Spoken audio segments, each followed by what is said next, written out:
We haven't even started the stream yet, and there's already retards in the chat. I'm specifically talking about that fucking dumbass there. The one.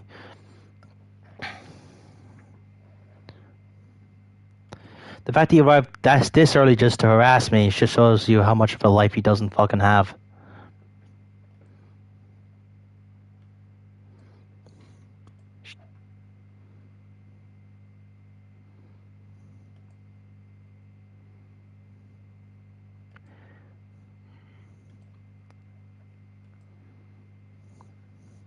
The stream's already going to be a pain in the ass. I haven't even have everything set up yet.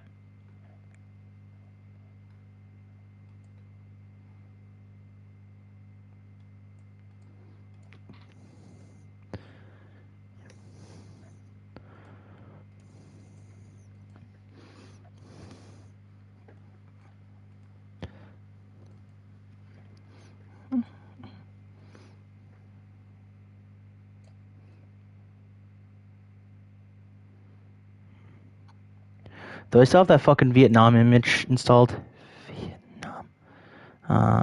Flash. Back. Do I have that image? Yes. Thankfully, yes. Okay.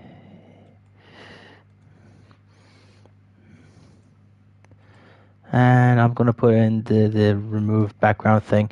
I still have everything set up, so just be patient while I get this shit set up.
I just realized the Stanley Parable 2 logo looks like the fucking Dying Light 2 logo.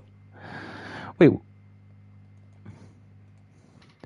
Dying Light 2. Release date 2022. The Stanley Parable Deluxe. Okay, that can't be a coincidence.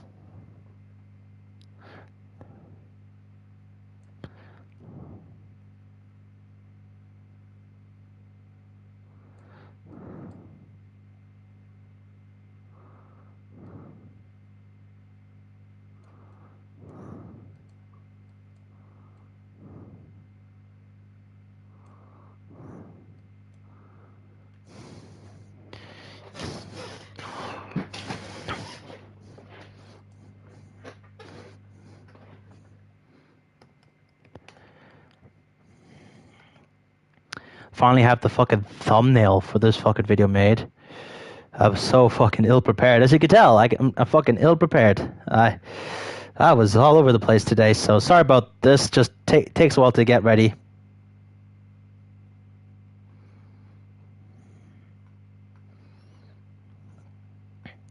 But it'll be ready soon. Ish.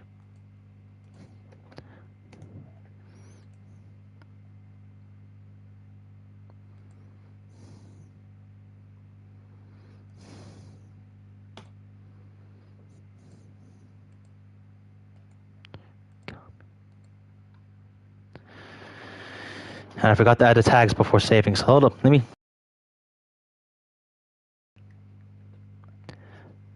make a fucking, like, Instagram post about something. Because I just did an unboxing earlier, so... Multitasking! Yay! Fuck me.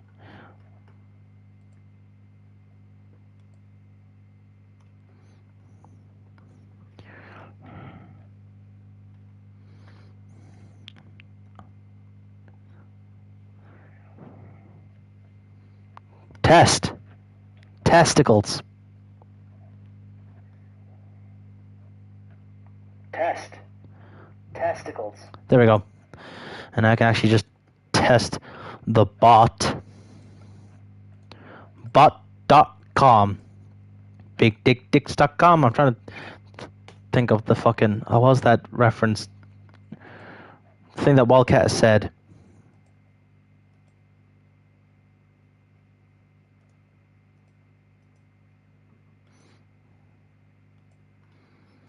Alright, we're almost ready. Come on, just... torch.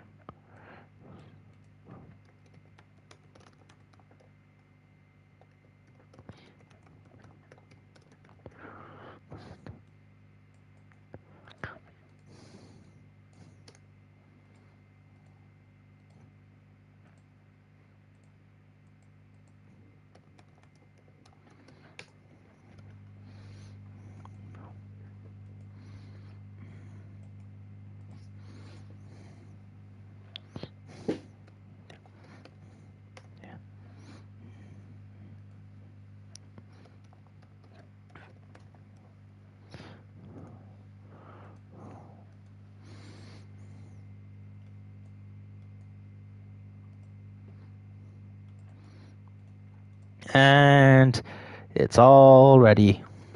Assuming I have... Did I put on stream? Yeah, I put on streamer mode on the Discord. So yeah, we're ready to begin. And that's exactly what we'll fucking do. So yeah, let's do this. Say, hey guys, SWORDScreen today playing the Stanley Parable. Ultra Deluxe version, also known as the Stanley Parable 2. So, yeah.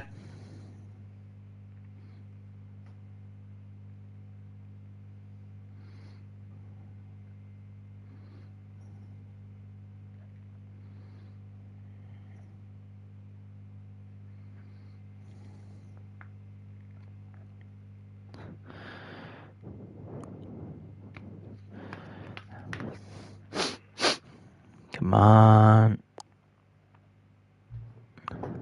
Ah, 6.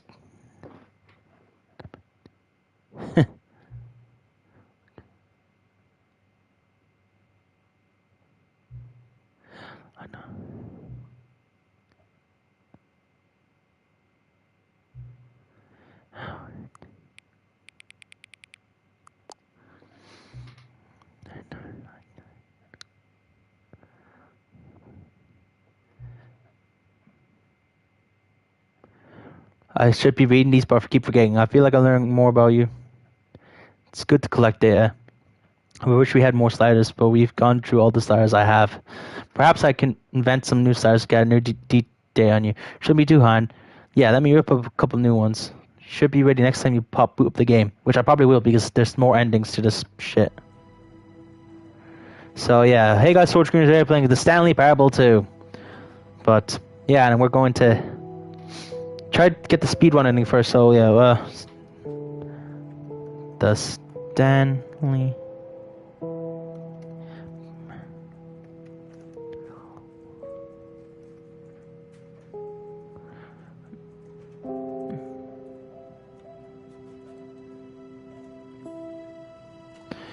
Make sure that I remember the code 284645.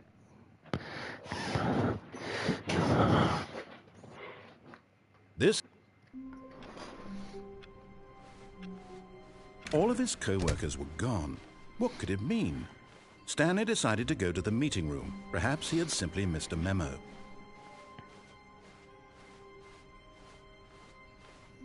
When Stanley came to a set of 2 open doors, he entered the door on his left.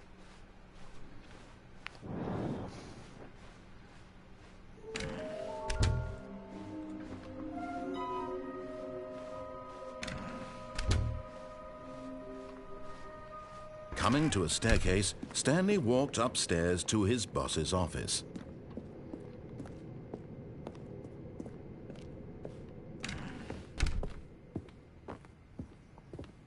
Stepping into his manager's office, Stanley was once again stunned to discover not an indication of any human life. Shocked, unraveled, Stanley was in such a rush to get through the story as quickly as possible, he didn't even have a single minute to just let the narrator talk. That kind of anxiety isn't healthy, so he relaxed for a few moments with some calming New Age music.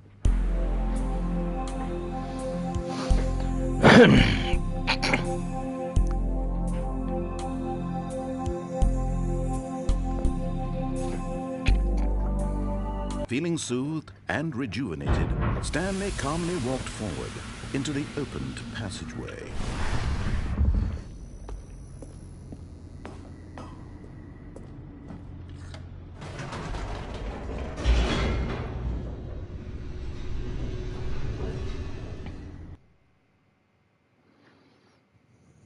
Descending deeper into the building, Stanley realized he felt a bit peculiar.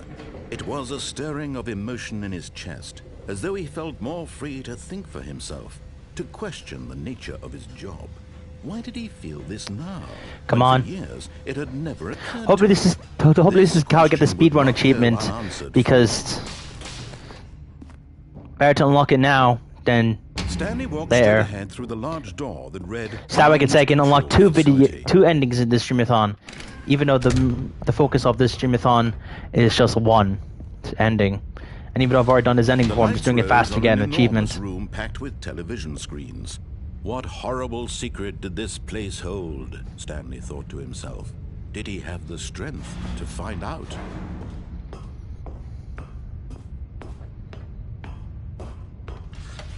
Now the monitors jumped to life, their true nature revealed. Each bore the number of an employee in the building, Stanley's co-workers. The lives of so many individuals reduced to images on a screen, and Stanley, one of them, eternally monitored in this place where freedom meant nothing. This mind control facility, it was too horrible to believe. It couldn't be true. Had Stanley really been under someone's control? Come on, do it faster. Was this the only reason he was happy with his boring job? That his emotions had been manipulated to accept it blindly? No, he refused to believe it. He couldn't accept it. His own life in someone else's control? Never! It was unthinkable, wasn't it? Was it even possible? Had he truly spent his entire life utterly blind to the world? But here was the proof, the heart of the operation.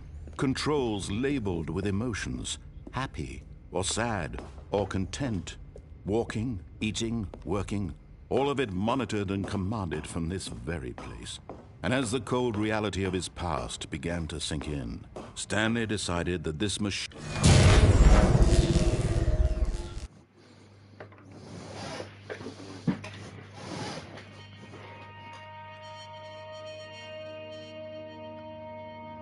No, you choose to harass Raptor. A rising chill of uncertainty. Like, it is your choice to harass Raptor. You don't have to harass people, but you choose to do so because you're a fucking no-life having retard. He had won. He had defeated the machine. Unshackled himself from someone else's command. Freedom was mere moments away. And yet... In fact, I know damn well your ass was harassing for Raptor before you fucking started harassing me. Why else would you fucking bring his name up the first time you harassed me on my fucking Far Cry 6 stream? Because you've been harassing him beforehand, so it's like, it's not my fault, it's your fault for being a fucking miserable retard with nothing else to do other than harass people. If you have nothing else better to do, and the only way you can make yourself feel happy is to harass people, don't harass people. I have a better suggestion for you. Kill yourself. His goal had not been to understand, but to let go. If the only way for you to feel happiness is to harass other people, kill yourself. Or how to feel. If your only source of genuine satisfaction or happiness is ruining other people's day or harassing them, go to the tallest building you can access, jump off, and dive headfirst and try to kill yourself as fast as possible. Fuck you. Stanley felt the cool breeze upon his skin, the feeling of liberation. the immense possibility of the new path before him. This was exactly the way, right now, that things were meant to happen. And Stanley was happy.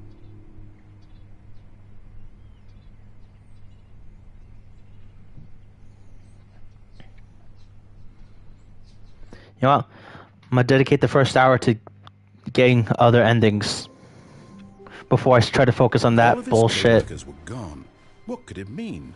Stanley decided to go to the meeting room. Perhaps he had simply missed a memo. Stanley picked up the bucket and smiled. He'd never be alone again, not truly alone, not with the bucket around. Stanley clutched the bucket tightly to his chest and entered the door on his left.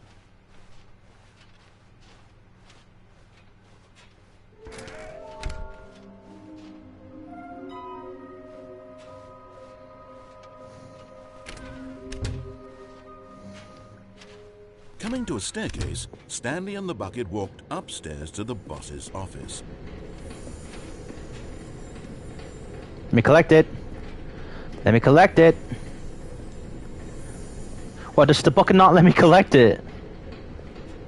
Don't think I'll be down here with the Stanley bucket. just couldn't do it.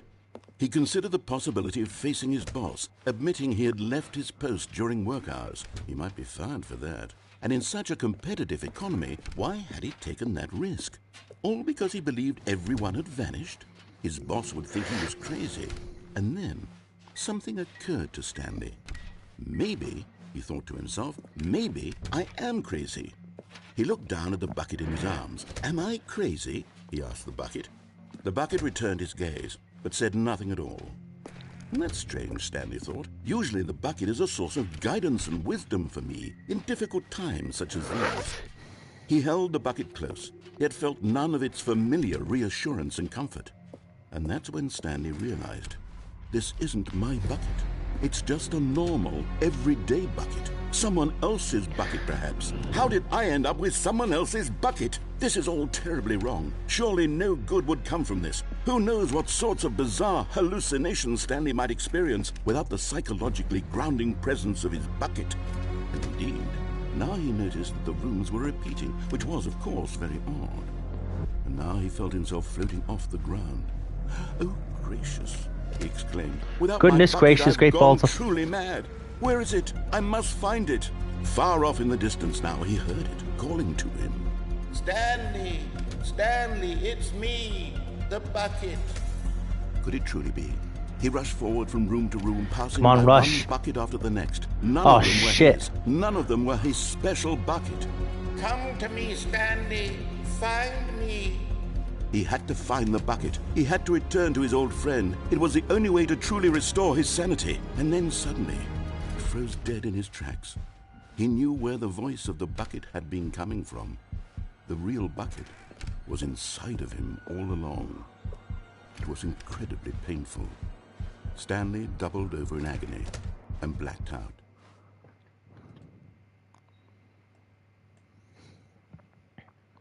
This is the story of a woman named Mariella.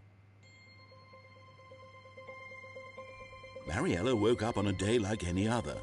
She arose, got dressed, picked up her bucket of comfort and security, and walked to her place of work.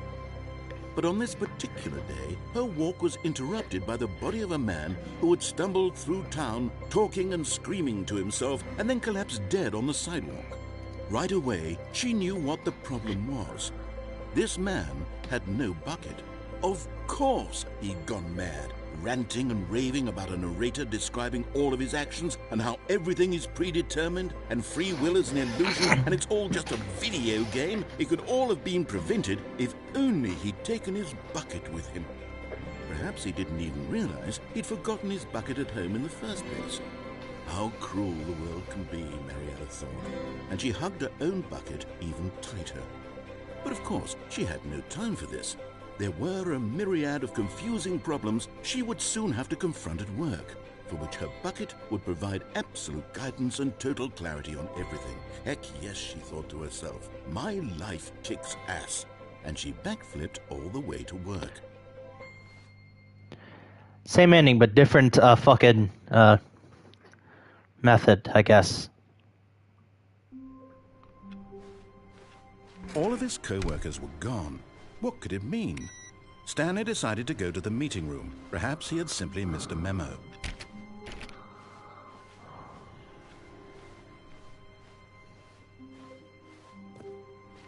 The good old bucket. Just Stanley and the bucket, off on another thrilling adventure together.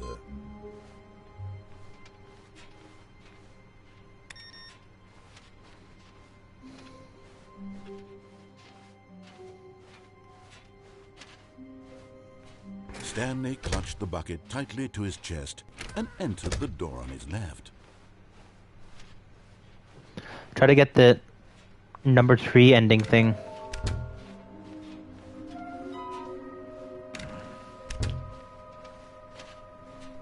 Coming to a staircase, Stanley and the bucket walked upstairs to the boss's office.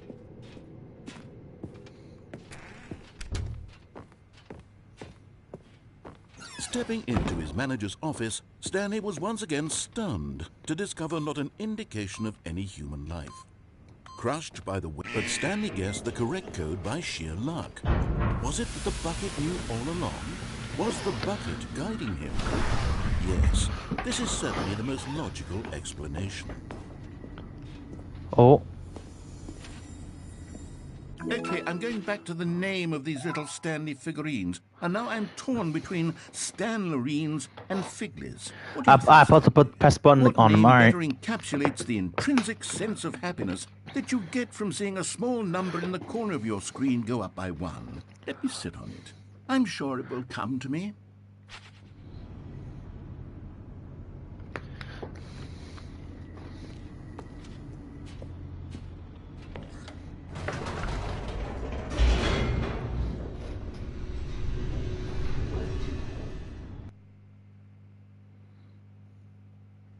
The elevator raced downward, plummeting towards an unknown fate. It would be all Stanley could do to keep himself together, if not...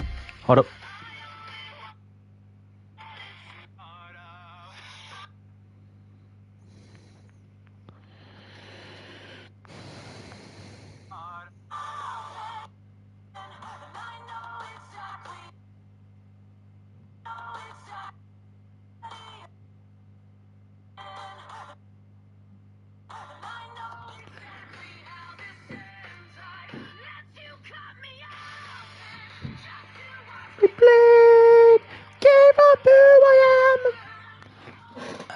Yeah, this is the, hold up. Oh yeah, I gotta remember to have to darken the image. Another Dark Knight, ADZX unboxing. This time it's a Hasbro version.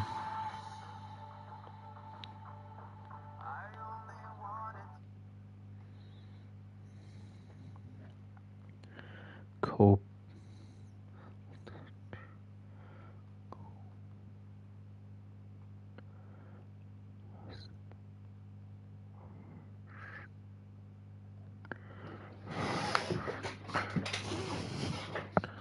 Not for the bucket. Soothing him, comforting him. That was just bothering me. Reassuring that in this darkest moment of uncertainty, he would be all right. The bucket is here for you, Stanley. Everything will be fine.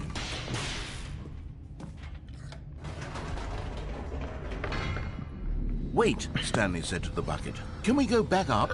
When I was pressing those keypad buttons, there was something very intriguing about the number 3. I want to go back so I can try pressing the number 3 again. The bucket said nothing.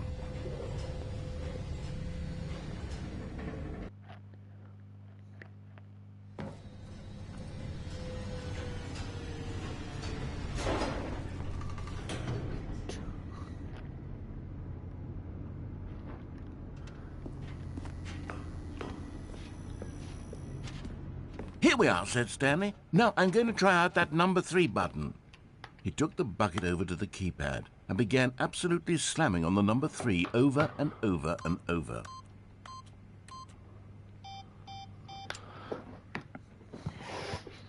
Wow, he said. The number 3 is such a special button. I'm having the time of my life. Stanley looked expectantly at the bucket, but the bucket remained silent. This was a shock to Stanley, who had always felt such a connection with the bucket. How was this not as exciting to the bucket as it was to him? Once Stanley had had enough of the number 3, he got back in the elevator.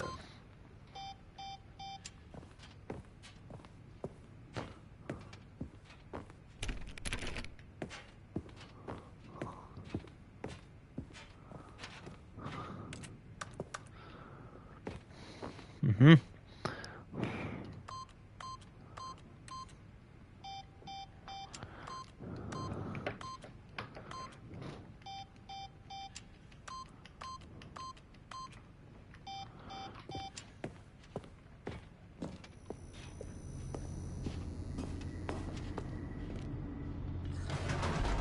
Perhaps the bucket had missed something. Perhaps it had not seen how much joy Stanley got from slamming the number 3 repeatedly.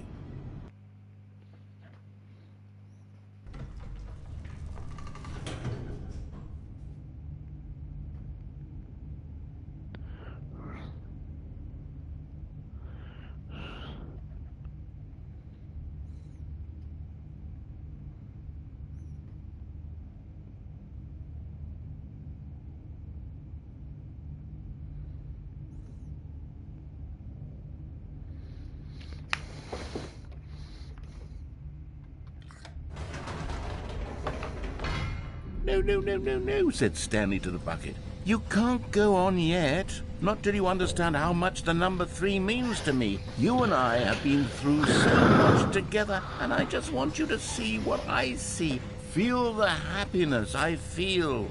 He smiled at the bucket, and the bucket said nothing.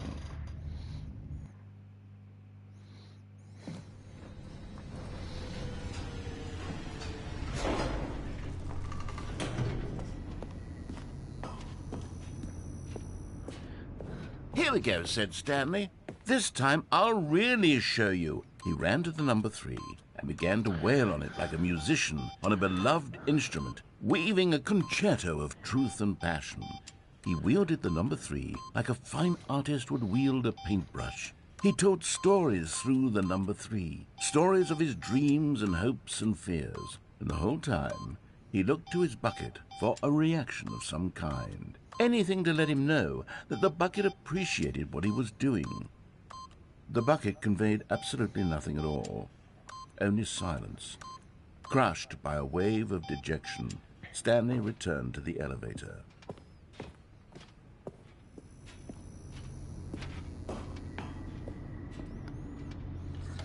Stanley and the bucket were so close. They'd always been there for one another. Why suddenly could the bucket not connect with this passion of Stanley's?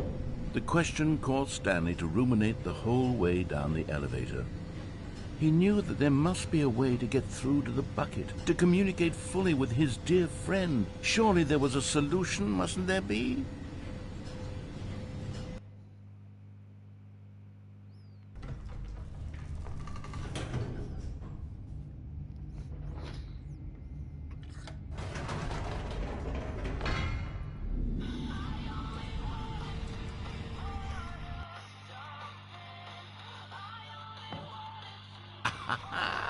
Said Stanley. I know what to do.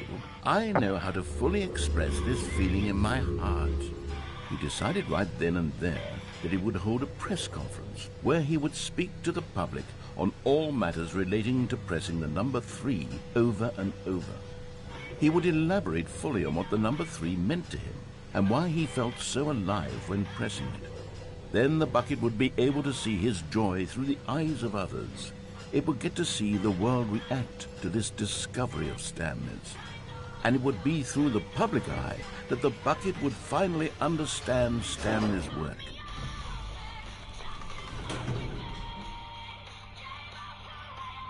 There we go. For months, he advertised and marketed his press conference, building excitement around it, developing and rehearsing it, until it couldn't be refined a single measure further.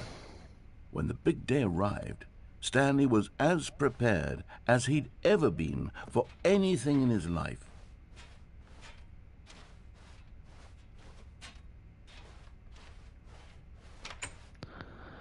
That's the fucking Minecraft sound effect, I swear to God.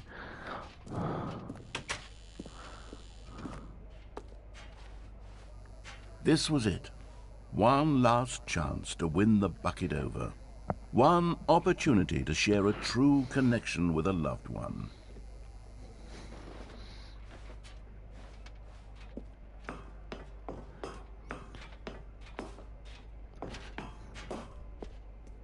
There was no one here. Nobody had come to the press conference to hear Stanley speak, to listen to him talk about what it really means to press the number 3 on a keypad over and over. He was unloved, uninteresting, he was a failure, and in that moment Stanley knew that the bucket would never again take him seriously. There would be no connection, no deeper understanding. The bucket merely sat there in his arms, indifferent.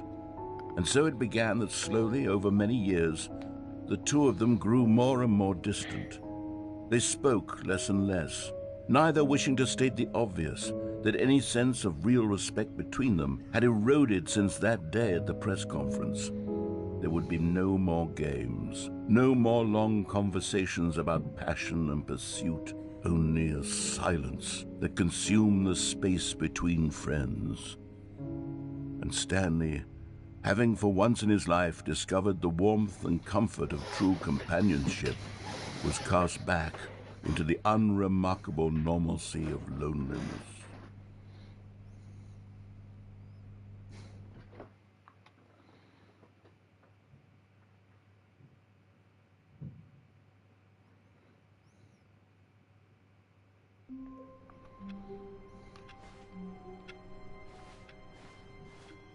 All of his co-workers were gone.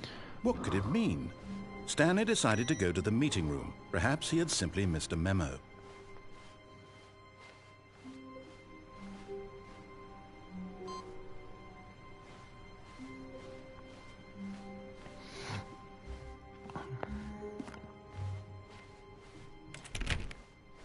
When Stanley came to a set of 2 open doors, this was not the correct way to the meeting room, and Stanley knew it perfectly well. Perhaps he wanted to stop by the employee lounge first, just to admire it. Ah, yes, truly a room worth admiring. But eager to get back to business, Stanley took the first open door on his left. Stanley was so bad at following directions, it's incredible he wasn't fired years ago.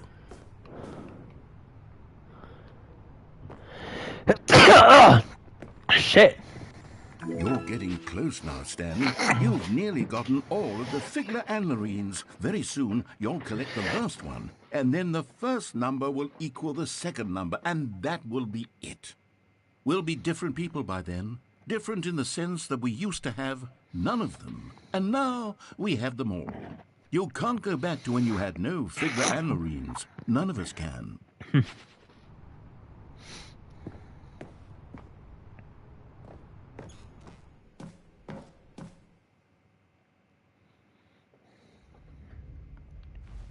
Stanley had now gotten himself so far off the beaten path that it seemed the office had begun. So far off the beaten path that it seemed the office had begun. So far off the beaten path that it seemed the office had begun. So far off the beaten path that it seemed the. You didn't think I was actually just a recording, did you? What a silly and trite explanation that would be. All the back and forth between you and me, all the absurd adventures we've been through, and it all turns out I'm just a tape recording. It was all just in Stanley's head. I bet that's the kind of twist you think is revelatory. I bet each and every time you watch a movie where it turns out all to be in the main character's imagination, you must absolutely bolt off the couch in pure shock at the phenomenal and intricate storytelling. It must be so simple to be you. Life being an unending waterfall of surprises and delights. How much more exciting you must find the world than the rest of us do. Now I've become sad. Look what you've done to me. This is all your fault.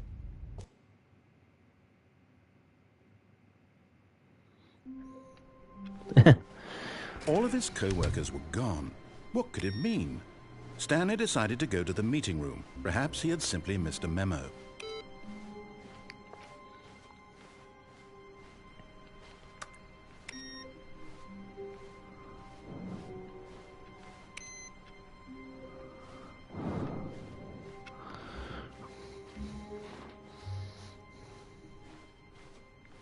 When Stanley came to a set of 2 open doors, he entered the door on his left.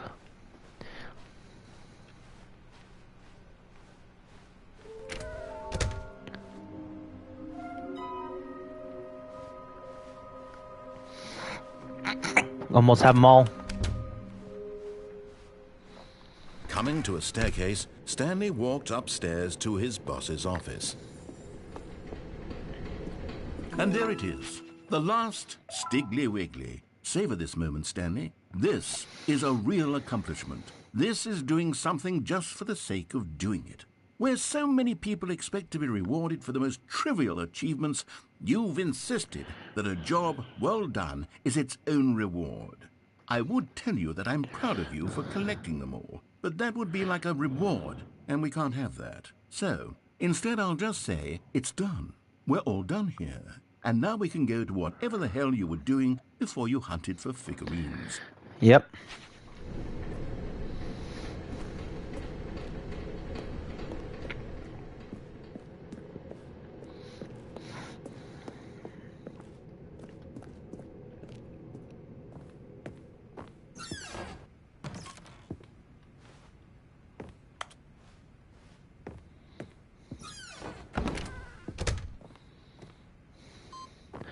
Cheeky fucker.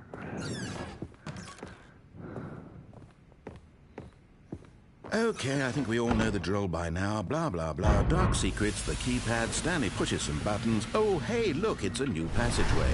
Kill surprise.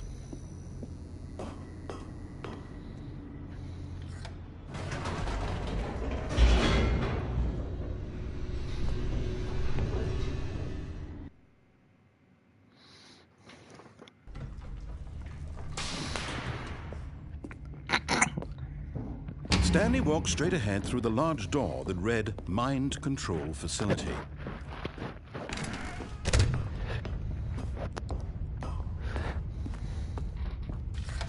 The lights rose on an enormous room packed with television screens.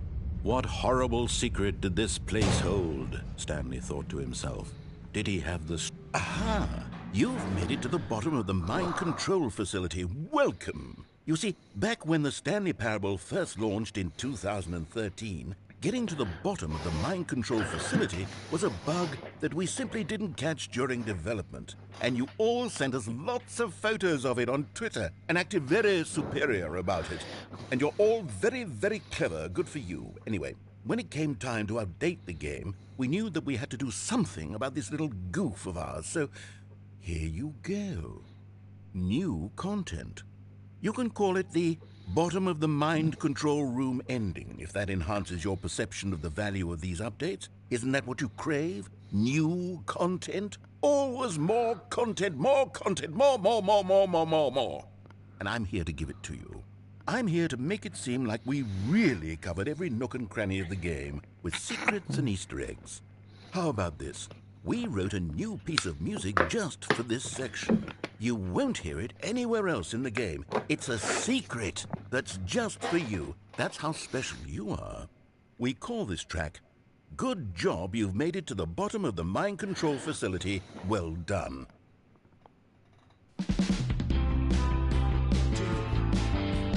Good job, you did it. Good job. 3, 2, 1. Good job, you made it to the bottom of the mind control facility. Yeah. You jumped on the catwalk. You should have been careful. You should have been careful. It used to be a bug, but now it's an ending. Now it's an ending. I believe in you. I believe in your ability to cross this barrier and chase your dreams. Railings don't mean anything. Good job, you did it. Good job, you did it. Good job, you did it. Good job, you did it. Good job, you did it. Good job, you did it. Good job, you did it. Good job, you did it. Good job, you did it. Good job, you did it.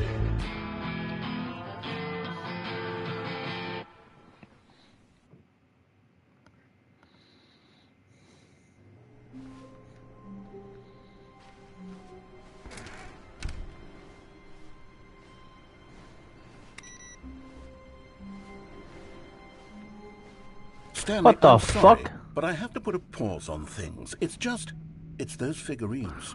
Those figglers.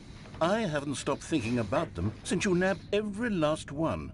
Wasn't it just the most intrinsically fulfilling moment of your entire life? Didn't it fill you to the brim with inner richness? Yes, I know we're supposed to be telling a story, but won't you please indulge me with one more trip back to the memory zone? I would Sure. love nothing more than to revisit the figurines. Just one more time. But we're back here again, in the memory zone.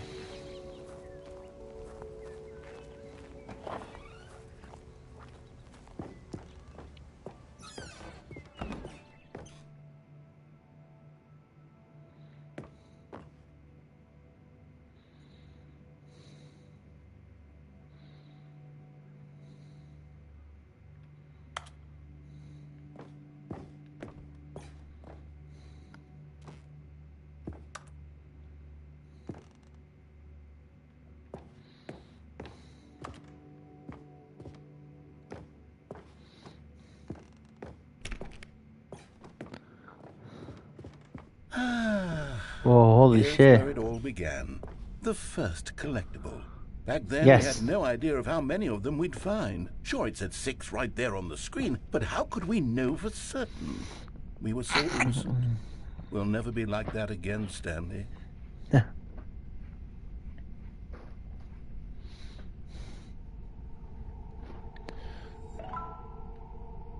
7 out of 6, huh?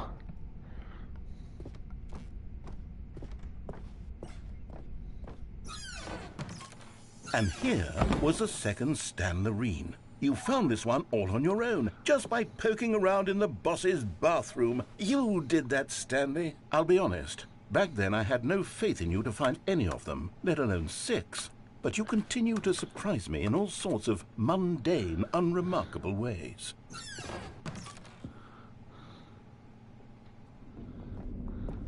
Okay, let's do a little quiz. Which of these rooms was the room you found your third mini Stan? Can you remember? Hey, that's exactly right. It was here by the red and blue doors. It was the third one. You picked it up, and then after that, you had 3 of them. I'm glad these moments are so crystal clear in your memory, but I shouldn't be surprised. After all, science tells us that it's impossible to forget your third time doing anything.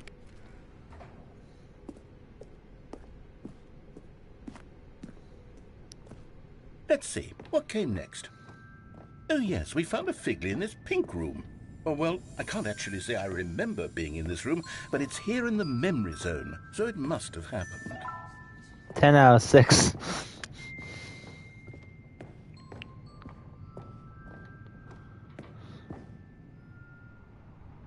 This was the 5th mini Stan, and this one was really something special. It was in the warehouse. I remember it so clearly. In fact, because this one is particularly special to me, I made a little video to commemorate the occasion. Enjoy. Alright.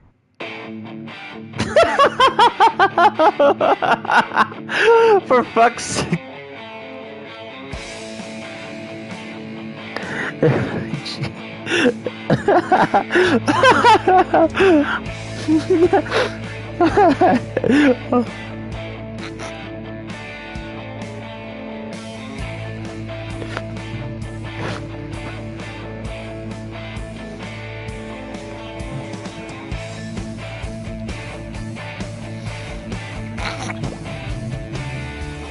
Thanks for watching.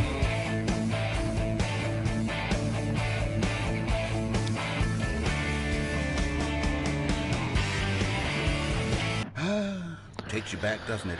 I spent a lot of time making that video, but it was 8 minutes I wouldn't have spent on anything else.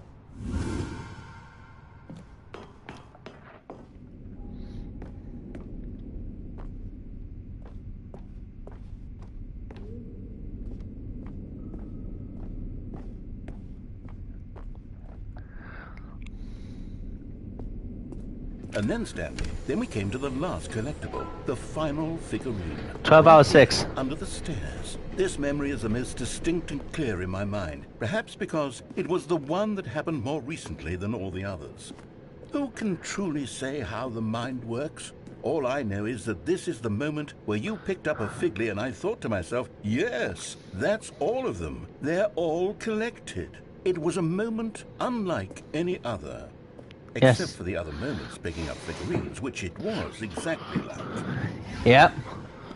And what's this? And then there was no more. Because we've caught up to the present moment. Nothing left to do but move onward into the future. The past. Goodbye, memory We're zone. in the present. Goodbye, memory zone. No, I'm not done. I'm not ready to move on. Stop the loading screen. Isn't there some way we can stay here, keep enjoying these figurines? Let's just go backwards. We'll do the memory zone again from the opposite direction. See how that feels. Okay, yes, that spot under the stairs. I remember this. Yeah, I remember this as well. All the figurines we looked at in our initial tour of the memory zone, this one is the most distinct and clear in my mind. Let's keep going. I want more.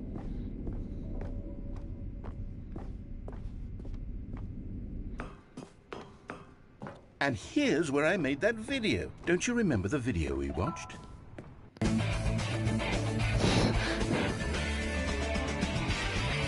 Yes. Yes. I love that video.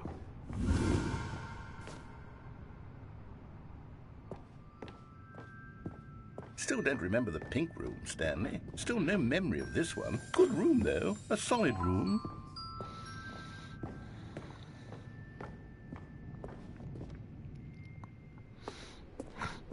These really were a treat to hunt down. You know, if there had been any kind of reward for 16 out of 6. These, it really would have neutered the intrinsic joy of collecting them. I'm very glad we resisted the temptation. Next one.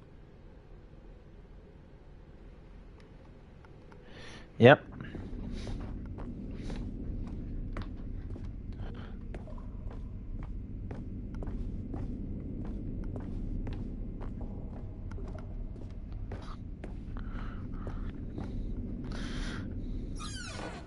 This was our second Figley. Don't you remember? Yes, I remember it too. The past is truly a wonderful thing. Why does anyone ever choose to leave it? Keep going. This is it. The very first one we found in the exhibit where I introduced you to the figurines. Oh, I want more memories, Stanley. I want to keep going. What else is there? What came before this? Collect them all.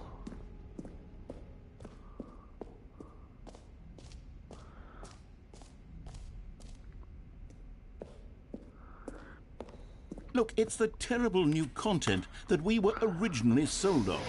I remember hating it back then, but time does put a rosy filter on everything.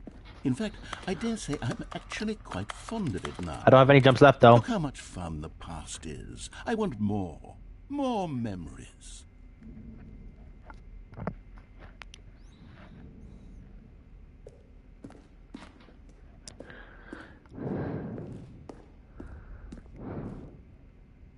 Oh, yes, the two doors. Who could have forgotten that? A classic memory, this one. The 2 doors. And before everything else, there was your office.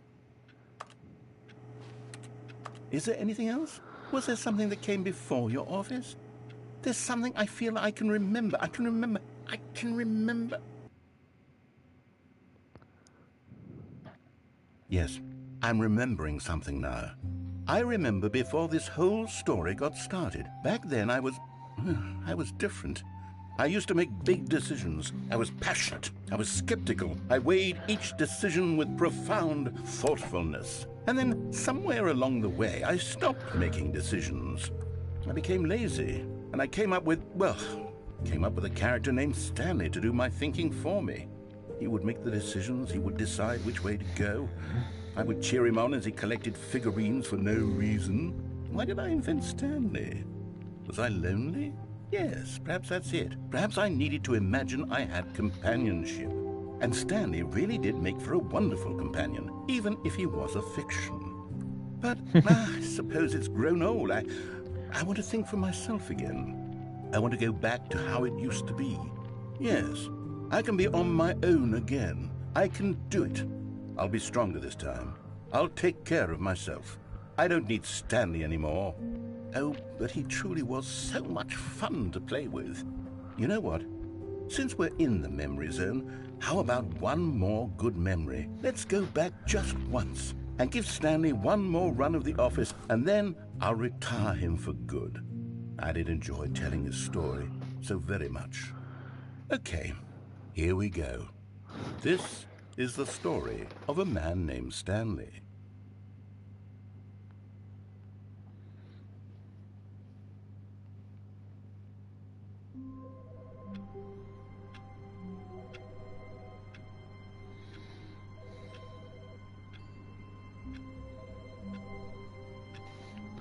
Hold up.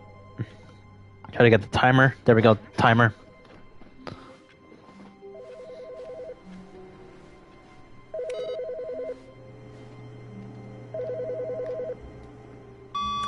Good morning. Thank you for contacting the Future Happiness Foundation. We are confirming your shipment of 1,327 cardboard boxes to your place of work. Can you verify that this is correct? Input received.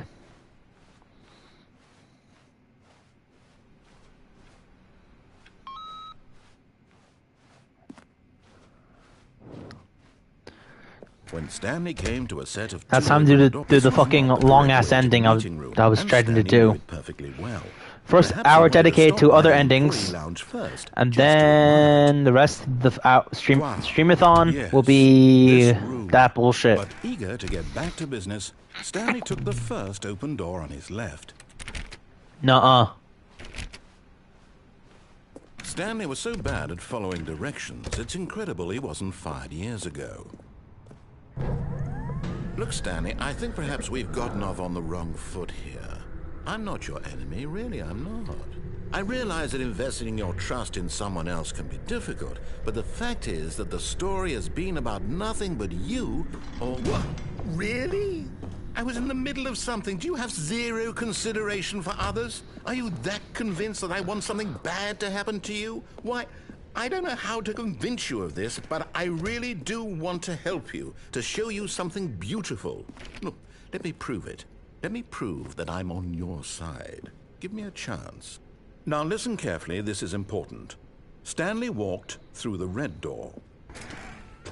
Aha, perhaps you misunderstood. Stanley walked through the red door. I still don't think we're communicating properly. Stanley walked through the red door. All right, fine, go ahead, Stanley. You want to know so badly what's out there? You want to find out what lies at the end of this road you've chosen? Well, don't let me stop you. You see? There's nothing here. I haven't even finished building this section of the map because you were never supposed to be here in the first place. Broken rooms, exposed developer textures. Is this what you had wanted? Was it worth ruining the entire story I had written out specifically for you? Do you not think I put a lot of time into that? Because I did. And in the end, it was all for nothing. Because this is what you wanted to see. Help me here, Stanley. Help elucidate these strange and unknowable desires of yours. What would have made this game better? What did you want to see? Vehicles? Skill trees? Work with me. You've given me absolutely nothing so far. Tell you what. Let me take a stab in the dark at a new design, and you can give me some feedback. There we go. A third option. This already feels leaps ahead of where we were before. Go ahead, Stanley. Take it for a spin.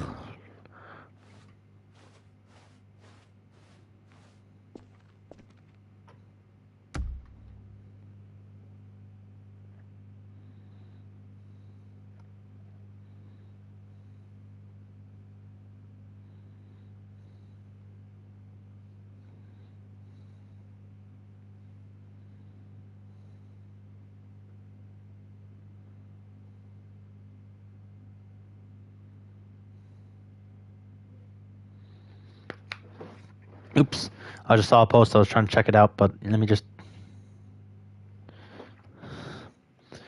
Now here's the painful bit. Okay, I'm going to stop you there. Now, tell me about your experience with this new version. Would you say that the game benefited from allowing you more choices? Feel free to be honest. I'm looking for some real critical feedback here. Aha! You see, I knew I was onto something. Where do these flashes of inspiration come from? How did I know the game needed a third door? Well, it's instinct mostly, a calling in your gut. I really couldn't say where the idea came from, except that I felt it in my soul. You can't teach that, Stanley. Don't even try. Here, based on the data from your previous playthrough, I've compiled a new version. And to be perfectly candid, I think I've knocked it out of the park with this one. Let's take a look. The Stanley Parable Worldwide Leaderboard. Now, would you say that competitive leaderboard helped you feel motivated to keep walking through doors? Again, honest answers, please. Hey, I nearly forgot. I've got a prototype of a new game I've been working on, and now would be a lovely opportunity to give it some playtesting. You wouldn't mind taking a look at it, would you? Perfect. Let's do this. Let me boot it up. In this game, the baby crawls left towards danger. You click the button to move him back to the right, and if he reaches the fire, you fail. It's a very meaningful game, all about the desperation and tedium of endlessly confronting the demands of family life. I think the art world will really take notice. But of course, the message of the game only becomes clear once you've been playing it for about 4 hours. So why don't you give it 4 hours of play to make sure it's effective? Be sure to keep notes on your experience.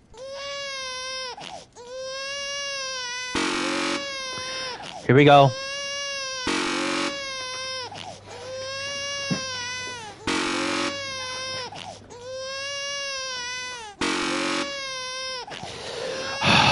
Help. Help me. I have to do this for 4 fucking hours, by the way. Help me. Help me, please.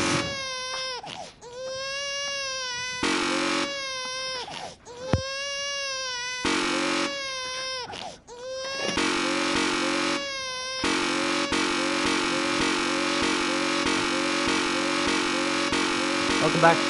Yeah. Oh, you upstairs? Okay. Welcome back, either way. Alright. Do you want me to put on to dinner, or? Oh, sure, I will. When do you want me to get them? Okay.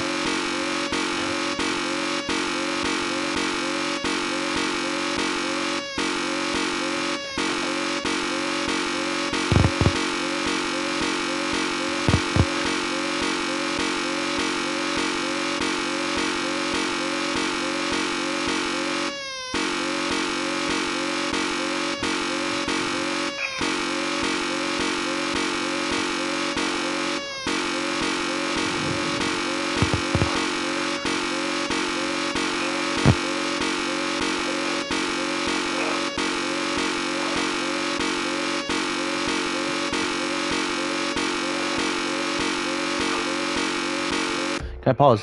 Yes.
Lord help us.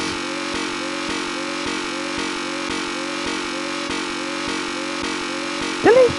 Dilly!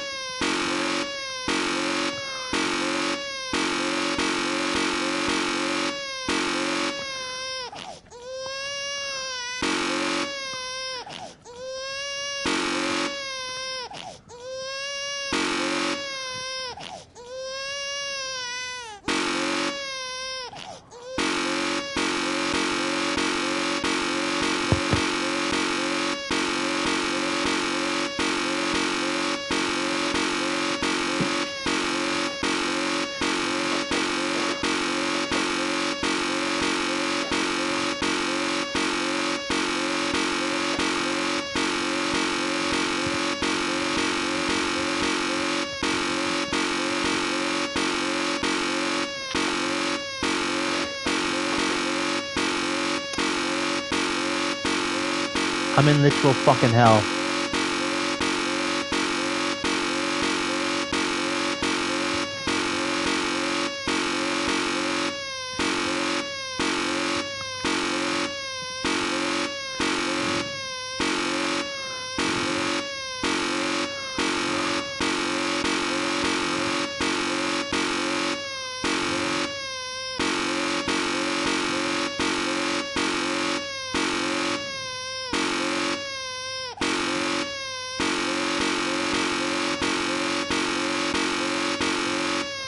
Let me check how my videos are doing.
Yeah, let's watch some WB speed while we...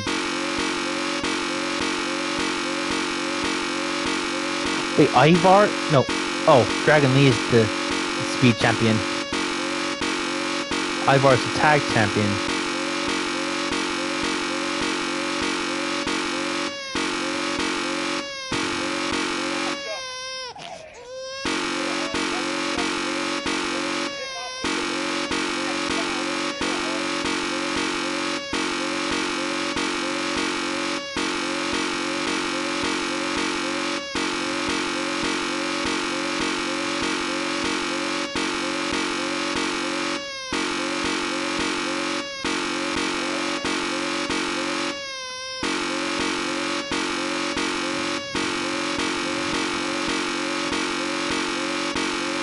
Nice to watch some WWE speed while I'm fucking torturing myself over here. These wrestlers have 5 minutes to make a really good match. I have 4 fucking hours to do this shit.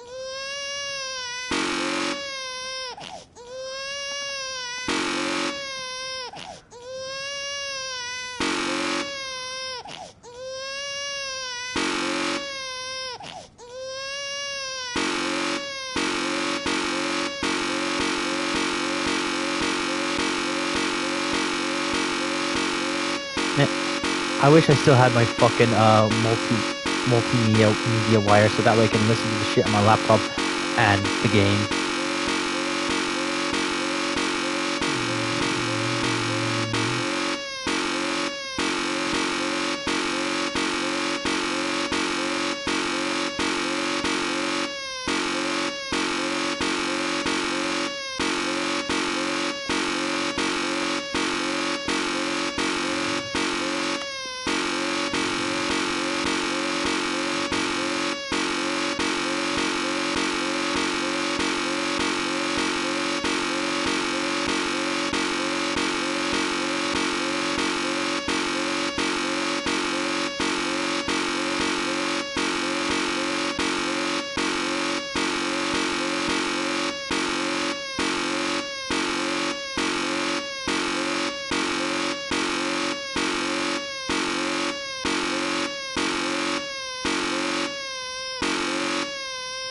Good to see that enthusiasm. Keep it up, Stanley. Just 3 hours and 45 minutes left to go.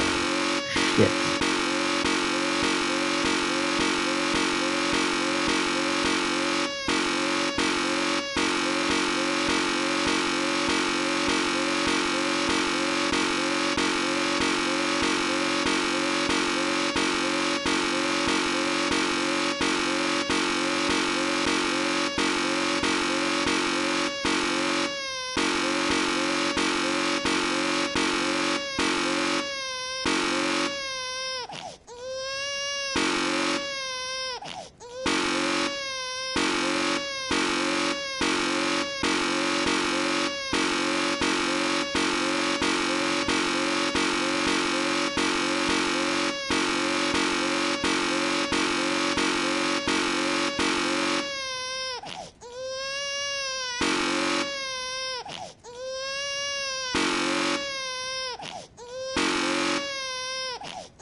Yes.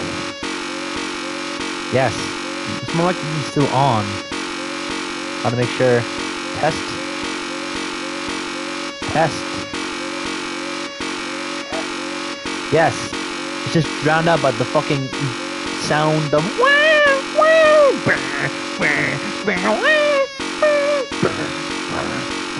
Hold on, let me make it easier for you to hear me.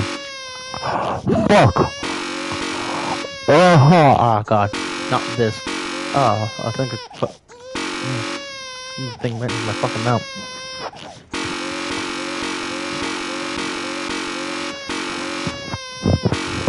I need to check if the mic still works. Hold up, I need to pause this for a second.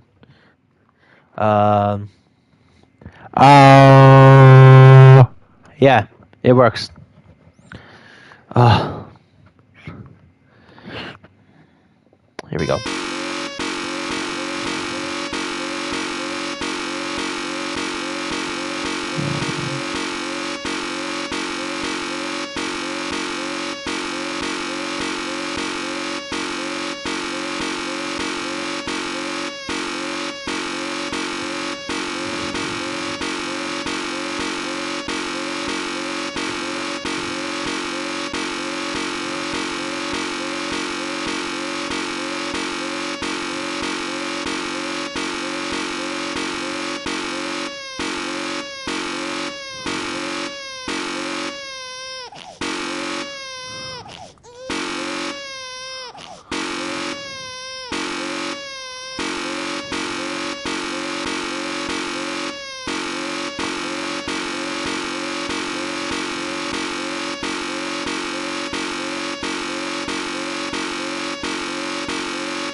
Welcome to my hell.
To give myself some reprieve.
fight night. We're over fight night. Let's go fuck these kids up.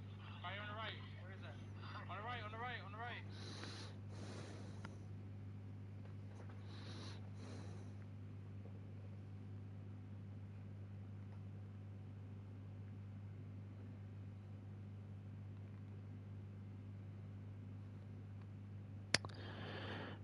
Right. After that little respite, I can.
clearly you're in it for the long haul. Although I find it hard not to believe you're simply running a program to click the button over and over automatically, which kind of ruins the point of the game, don't you think? Wouldn't that take the art out of it? You can tell me in your post-protest analysis.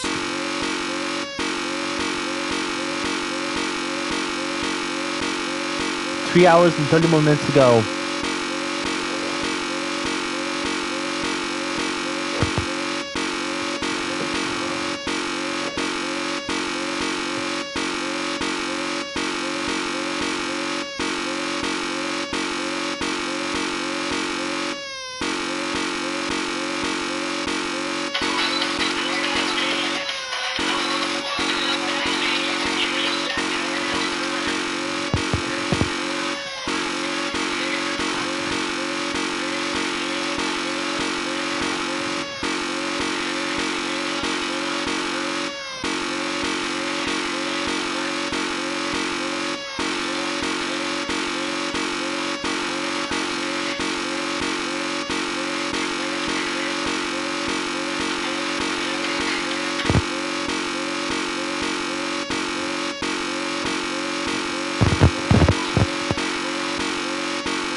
This is like one of those fucking cringe-ass engagement bait live streams you see on TikTok, where it's a guy trying to build a fucking structure in Minecraft, but every time he gets a follow, a TNT destroys his structure.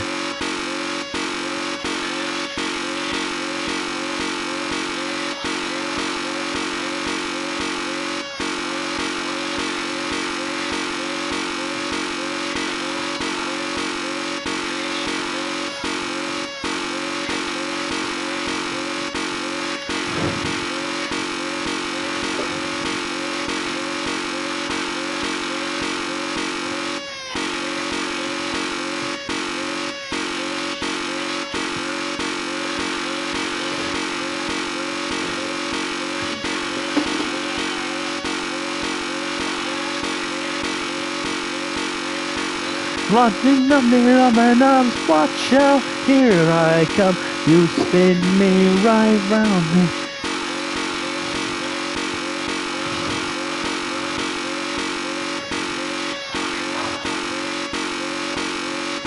My legs are hurting. I can't spin anymore, I'm getting dizzy, I'm getting sick.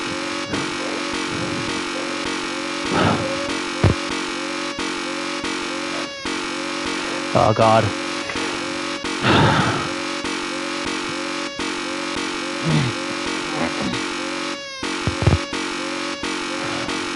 What have I done to deserve this?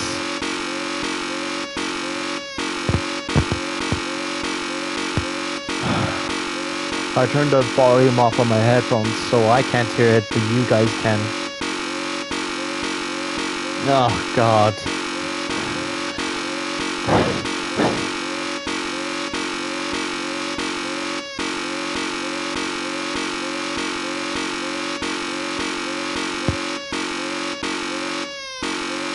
Shit, man.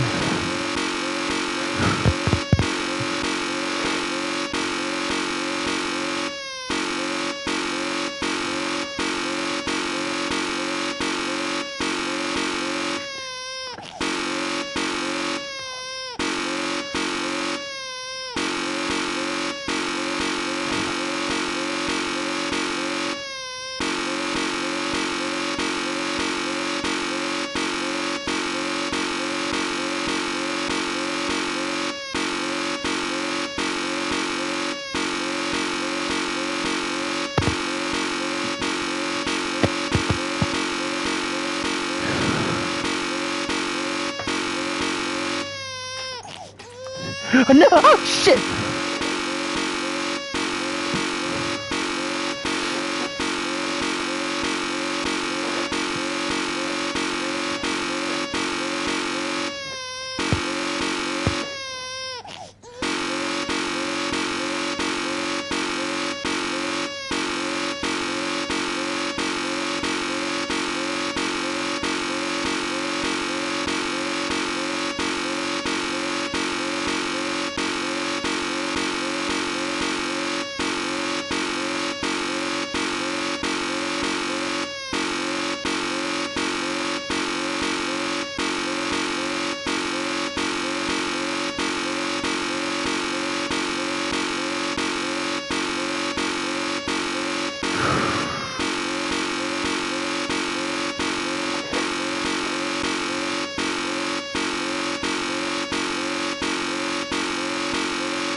shut up! Fucking shit.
We haven't even been an hour into this.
What is it? Dinner? You didn't butter your hole going around so you don't get the chips. Okay.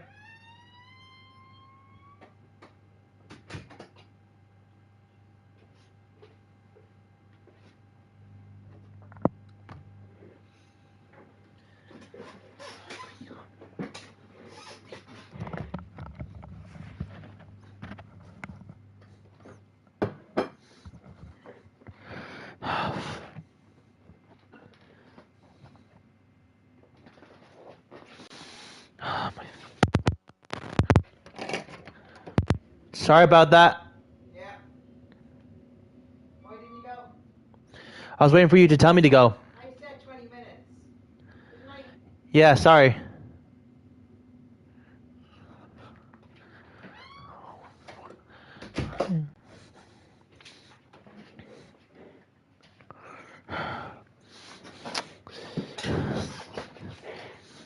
Just need to.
expecting more regular intervals of commentary from me, but that's not why you're here, is it? You're here for the game, for the art, for the endlessly spiraling sense of pointlessness and despair.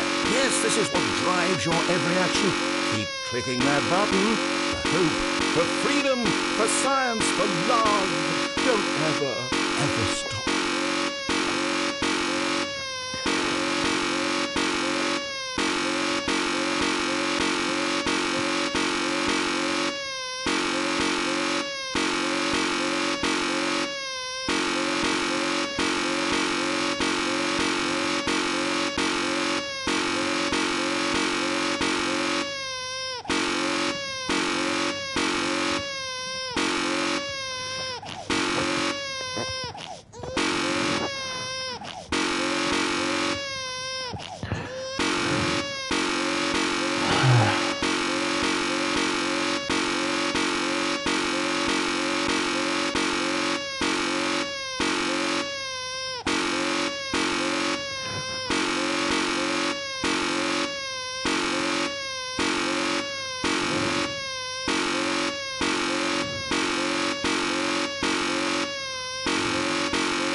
I'm here for you too. Thank you. Thank you. They haven't attacked in a while, but I appreciate you being here. But yeah, thanks. I just have to keep doing this fucking thing for like just barely less than 3 hours now.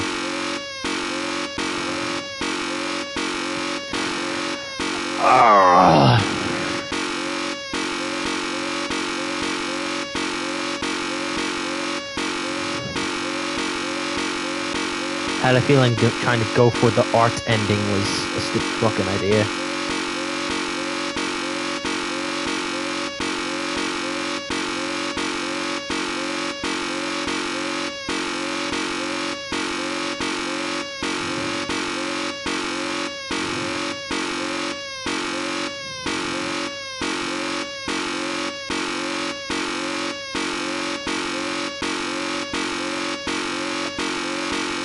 God help us.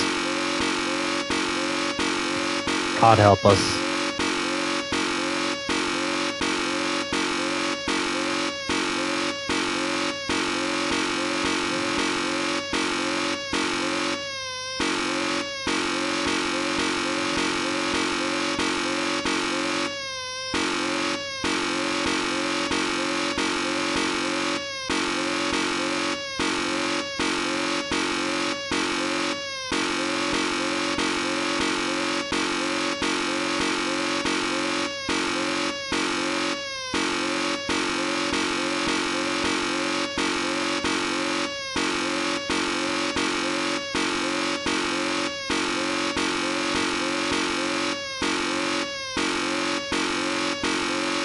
I just don't have the audio on, but I hope you are still in mine.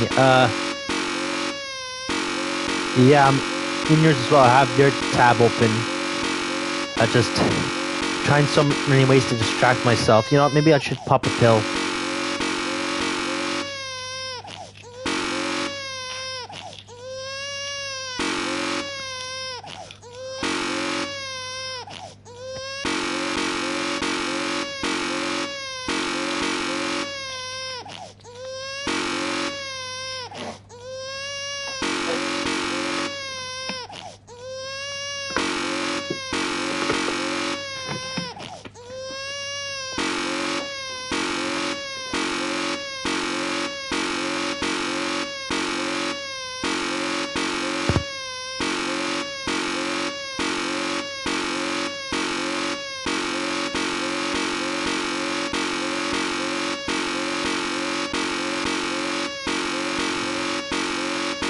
I can hear you now.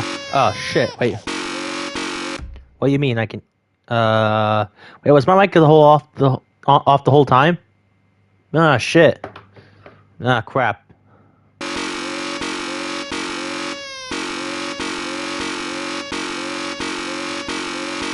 Okay. You can hear me now, alright, so I'll just have to keep doing this for like more than 2.5 hours. Less than 3 hours.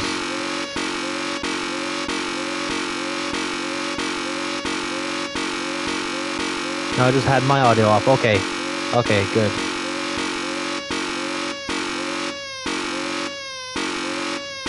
Alright.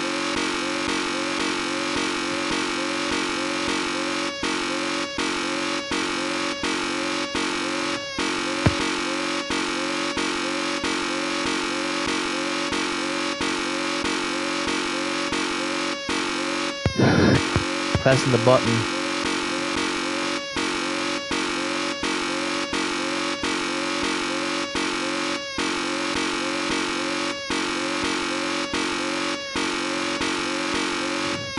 You still in my stream too? Yes. Yes, I am. I am. I'm here.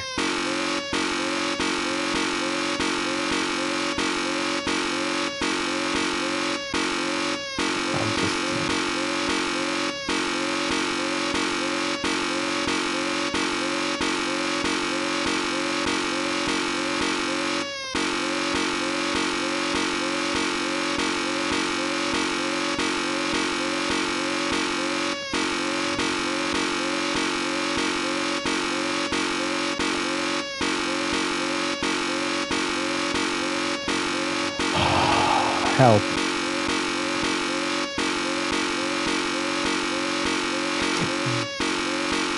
I hope this ending actually exists. Because if it's a lie, I think I might go legit insane. I got my other Pulse earbud in. Okay. Cool. So you don't have to subject your stream to this shit. You don't have to subject your stream to...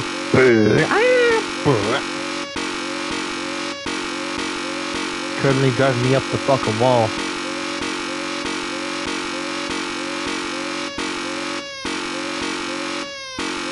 Yeah.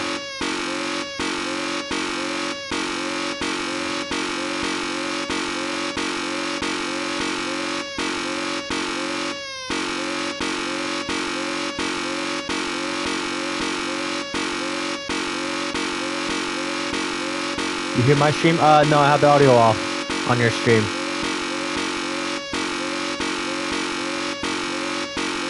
Because I only have these pairs on.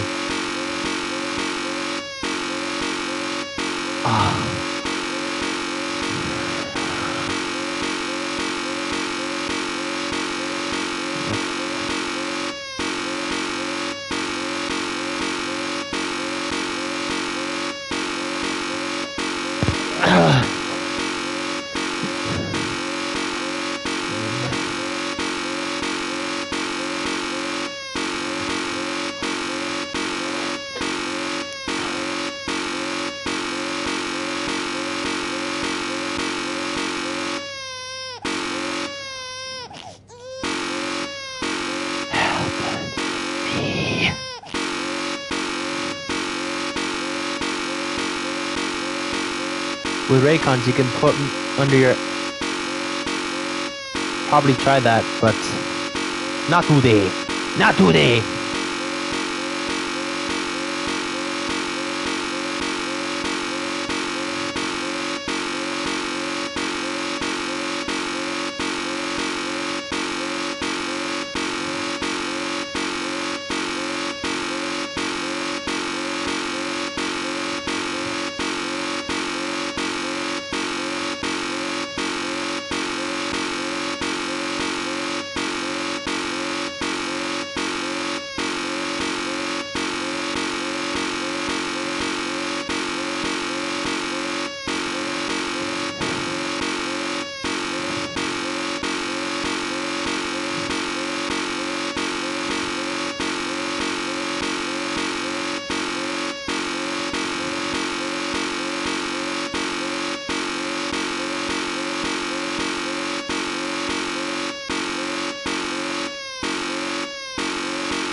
That baby is ornery, or whatever. Yeah, annoying? Yes, it's very annoying. I have to listen to it for 4 fucking hours. Ah!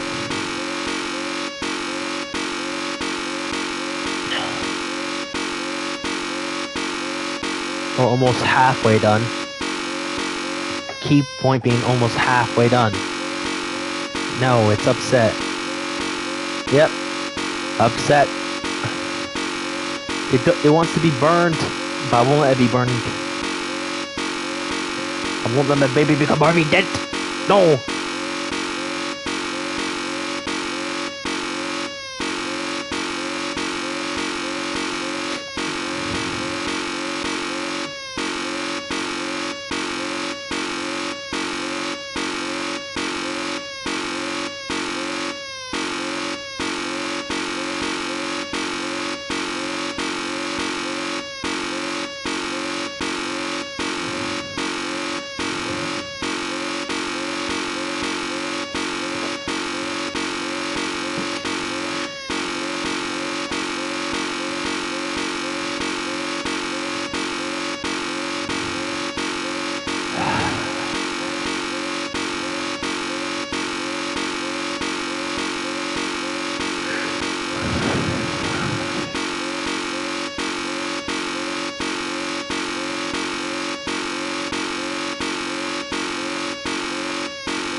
Oh, I know what happens. It gives me the other games ending, where it brings me the games like Firewatch and Rocket League. And then I go into a test room and just get stuck there. But yeah, I'm trying to get the art ending, and I have to keep just doing this shit for like 4 hours.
Well, the press noise was the Sonic Unleashed doorbell noise. Hold up.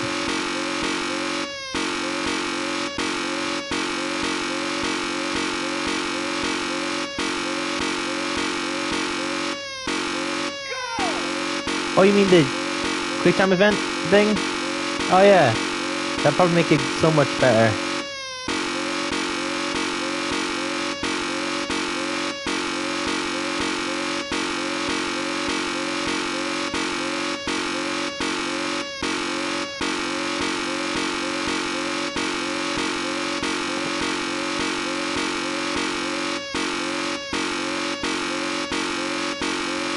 No, the rings. Ah.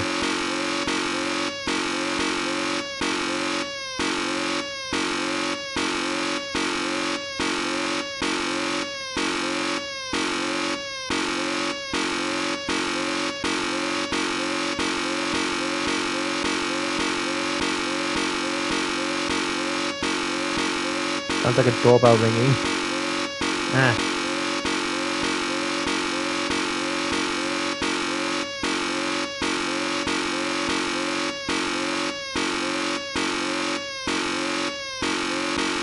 I'll have to look that up there.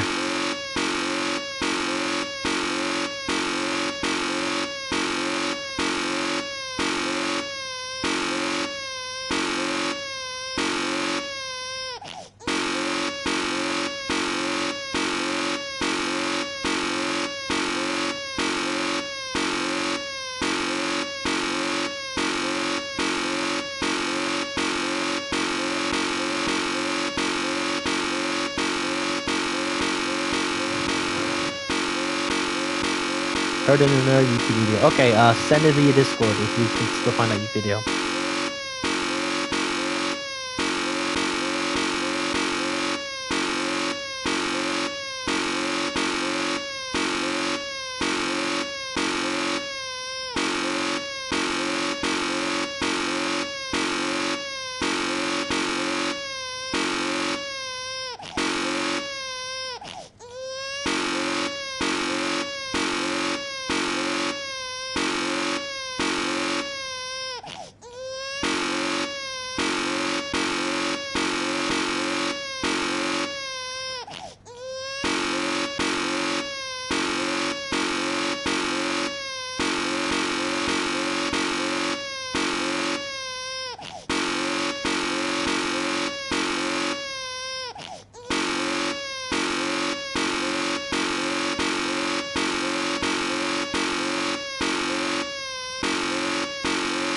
I look for after my stream. Cool.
and after yours, because I have to watch it to make sure which one it is. Okay.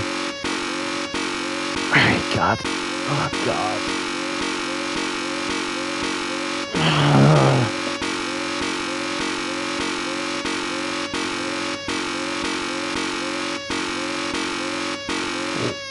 Why do I think this was a good idea to do this?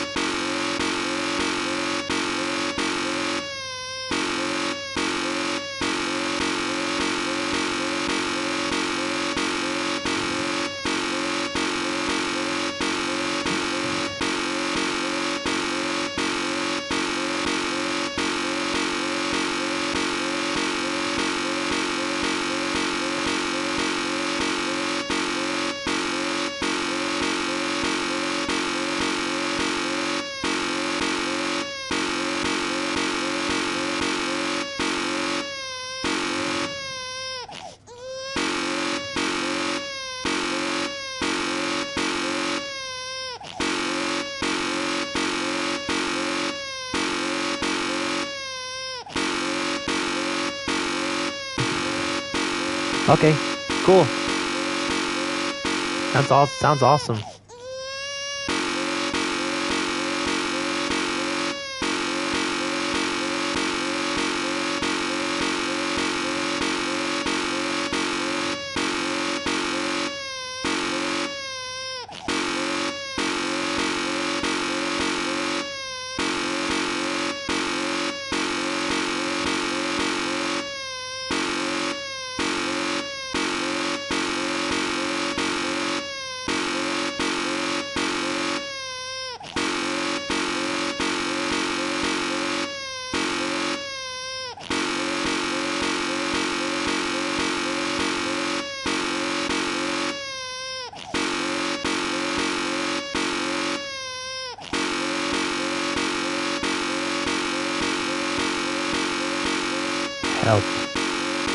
Help me.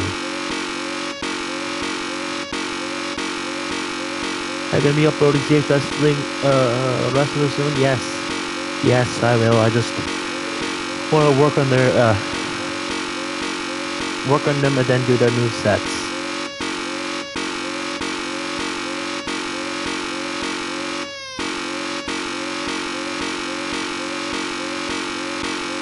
Because the movesets are the hardest part.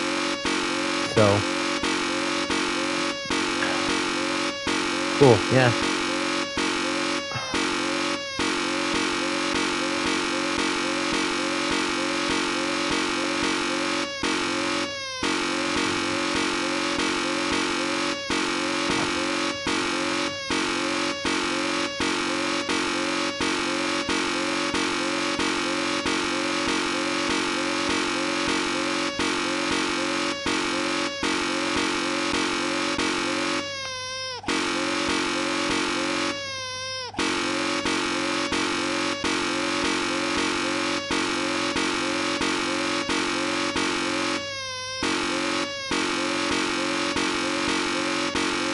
I'm also waiting on ESW wrestlers too. Cool.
I did 2 streamathons last week, one of them 10 hours and the other one like 4 hours.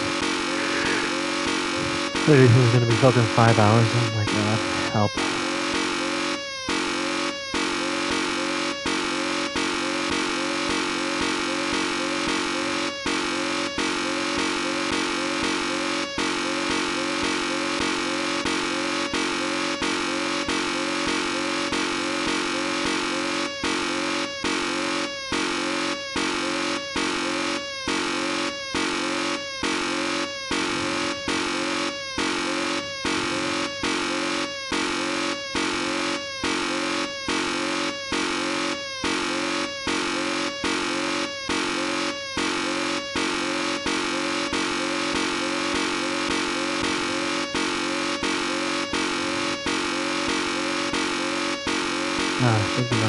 I think I might go crazy.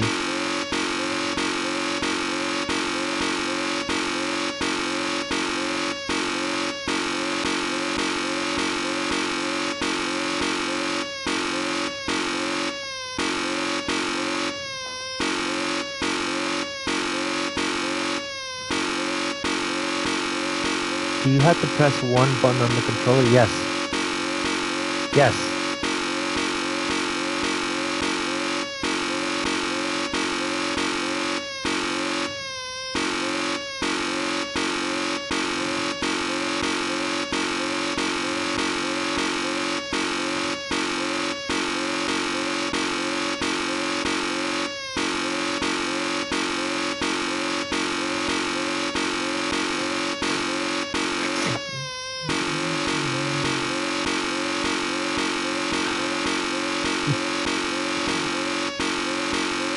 No hold. Yeah, no hold. No option for holding.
Alright, so I have this meme here for when I posted about Far Cry 4.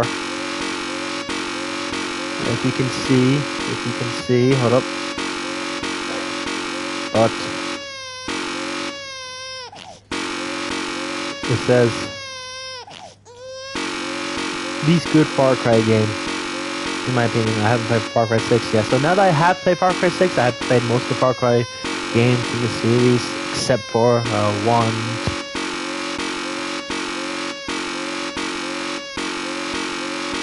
Finally say without a doubt that Far Cry 4, it's good, but it's probably like my least favorite of the ones I played. Like Far Cry, like I can't say is my least favorite one's Far Cry Primal, because that one only like sucked because of the fact that for some reason if you play it on the PS5 it just freezes every now and again, so I can't hold it up to like the same standard because there's just something wrong with it if you play on the PS5, which hopefully gets fixed soon.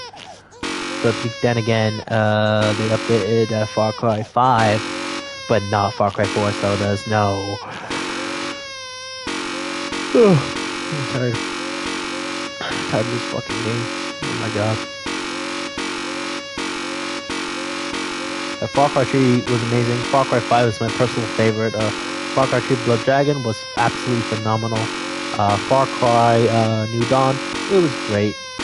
Far Cry 6, it was good. I mean, like, I put it just below, like, Far Cry 3, in personal opinion. Like my top, like, 5 or 6 favorite, my top 6, I think I played 6 or 7 Far Cry games. I don't want to get Far Cry 7, hopefully soon. Yeah.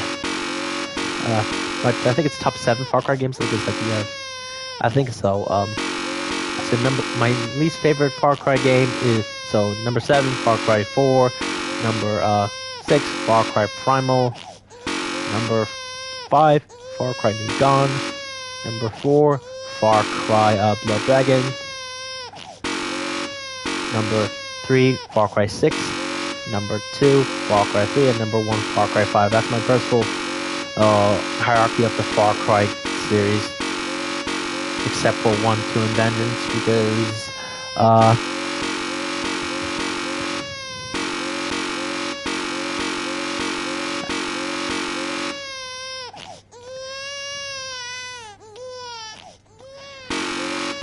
don't worry about that for up there, it's just the chat repeating.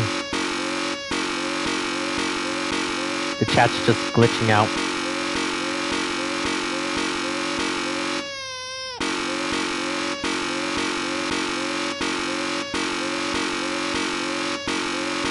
See that? Just get all out of the way.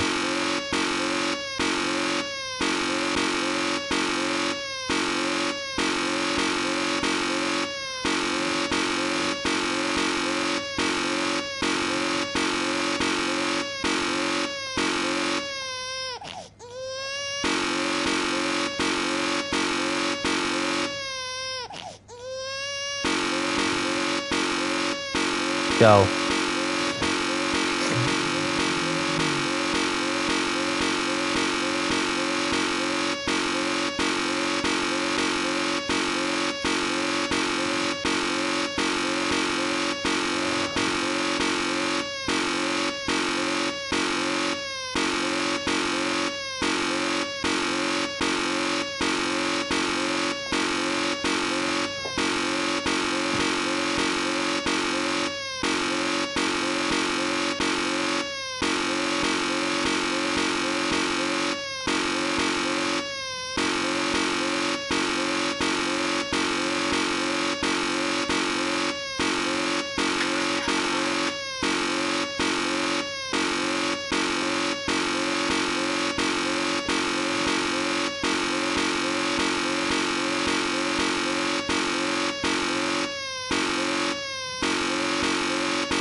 Like I said, this is my hell.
Test.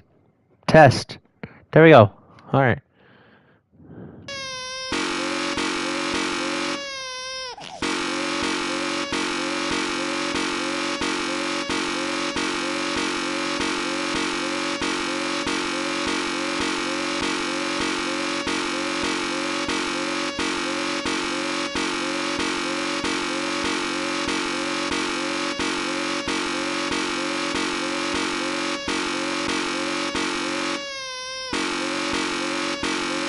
I'm just getting sleepy. I'm getting eepy.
Test. There we go.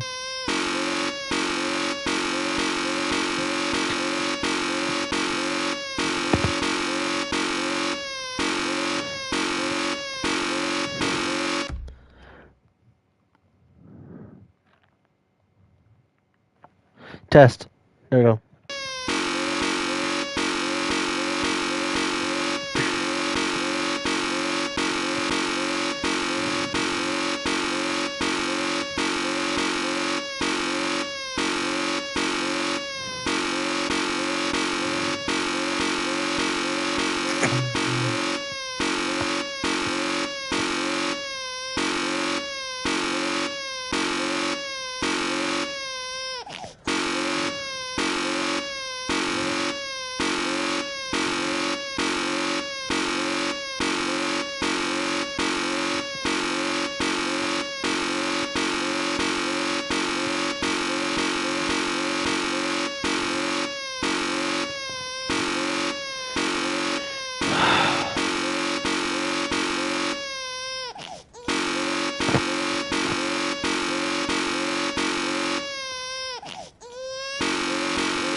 past 2 hours here embroiled in thought, and it's occurred to me this game is incomplete.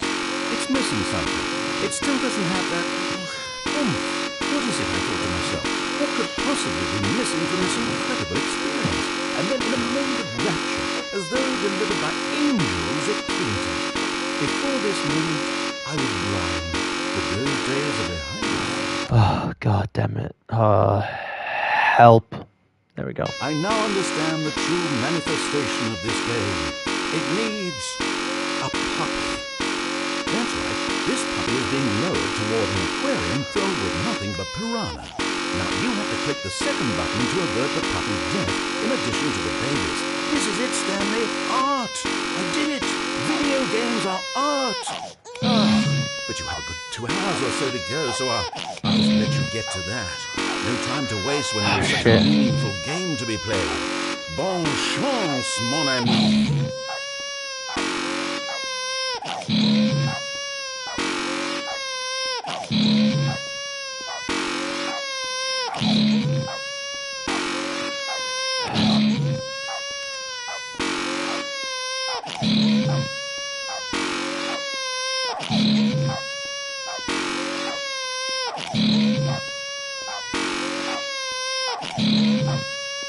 How to do this for the next 2 hours. We're halfway there, but now it's gone harder.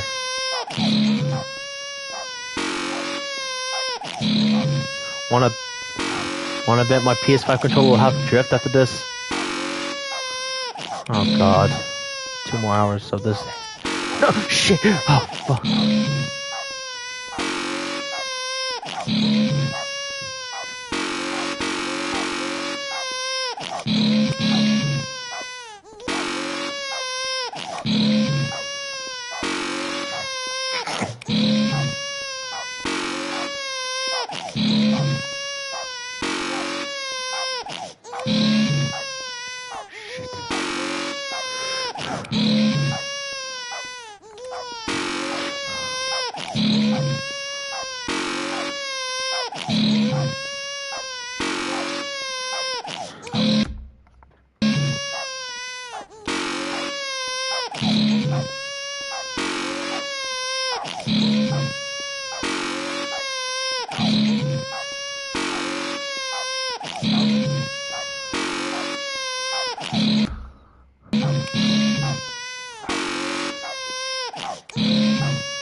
Of course, all my fucking body parts have to itch right now.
Save me from this pain.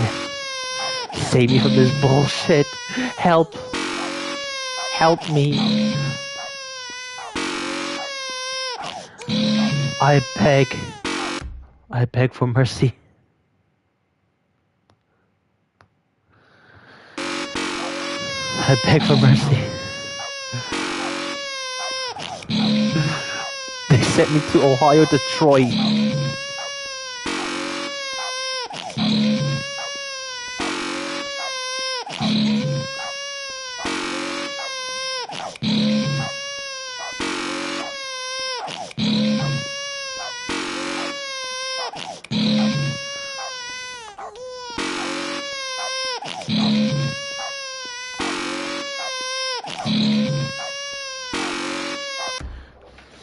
Oh, my fucking asshole itches too. Can you make it? Do you beg for mercy from Puss? In boots? Yes, I beg for mercy, Puss. Don't make me play this game anymore. Kill me.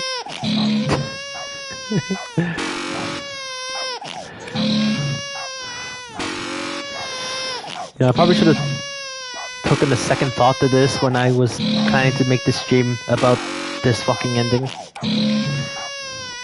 Because my mental has been like tanking recently, and I think I just might have gone and nuked my fucking sanity meter.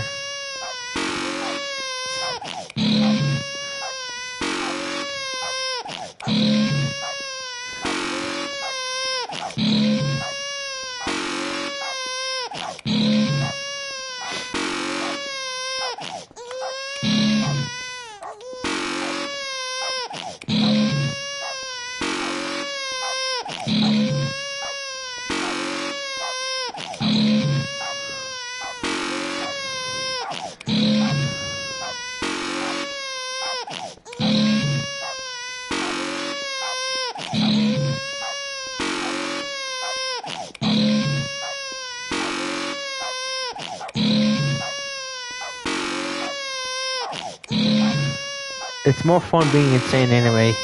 Yeah, you're right.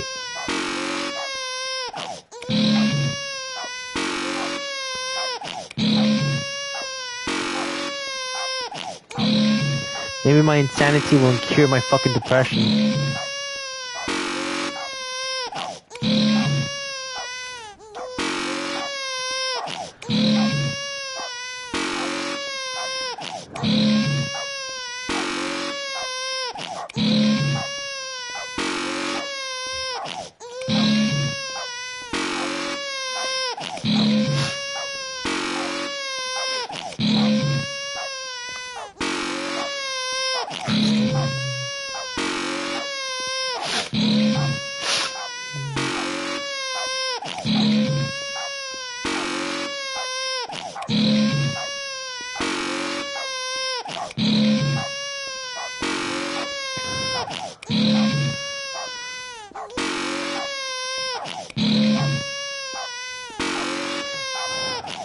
We're doing that for 10 minutes, and now we just gotta do it, do that loop for like 12 more times.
shit. Fucking.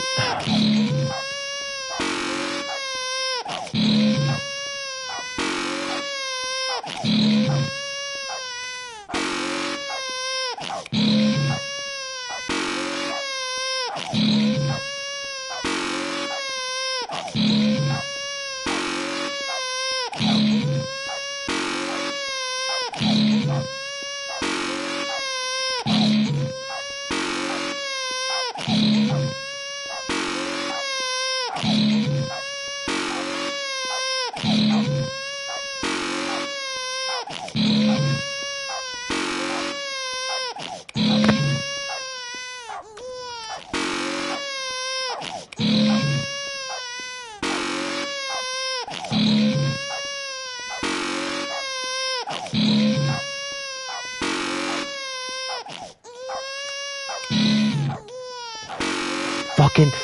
Oh.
Fuck.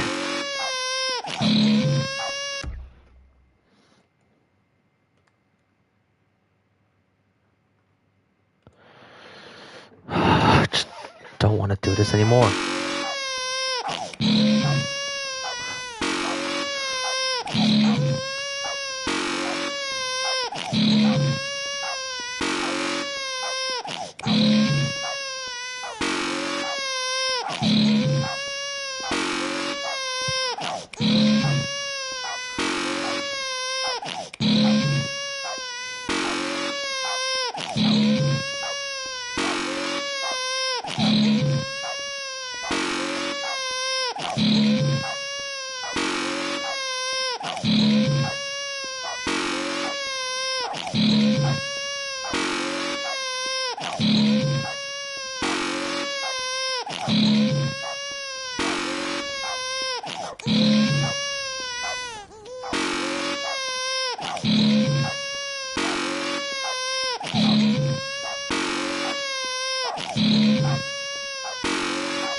Help.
Who's the fucker that said this part had to be 4 hours?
Uploads incoming now. Cool.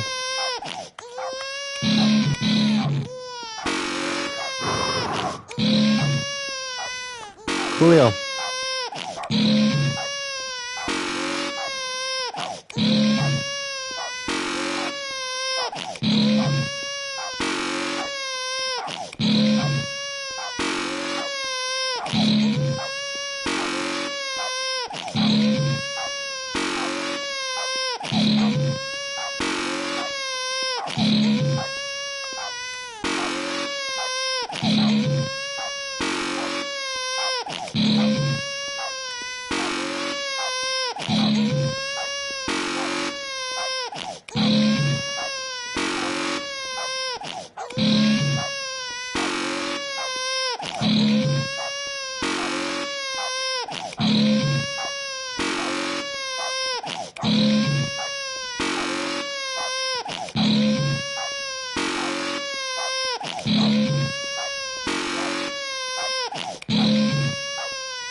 Everyone's up on CCW 2K25. Cool.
Only a core weight there on this part.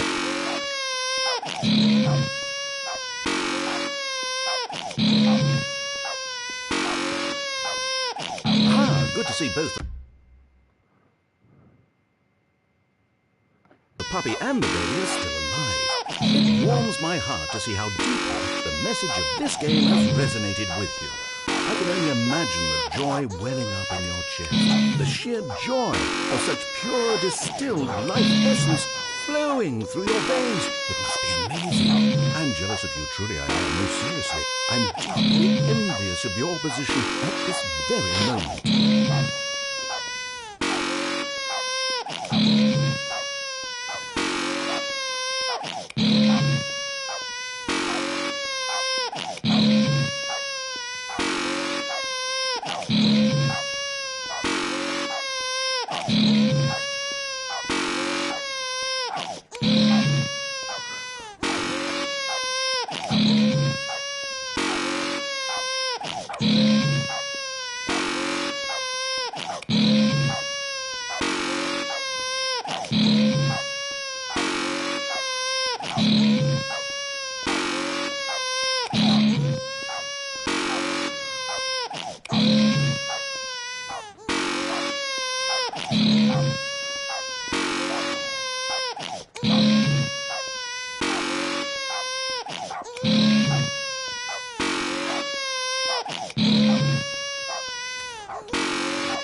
We're playing South Park tomorrow, right? Yes, South Park, good. I'd rather take a bit of that fucked up humor than whatever the fuck this shit is. Oh my god.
I've got a little message. I gotta go. I'll message you there. Okay. Alright, see ya, Raptor. See ya. I guess that would... I'll see you later, depending on if I'm alive or not after this.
Honestly, just want to die right now.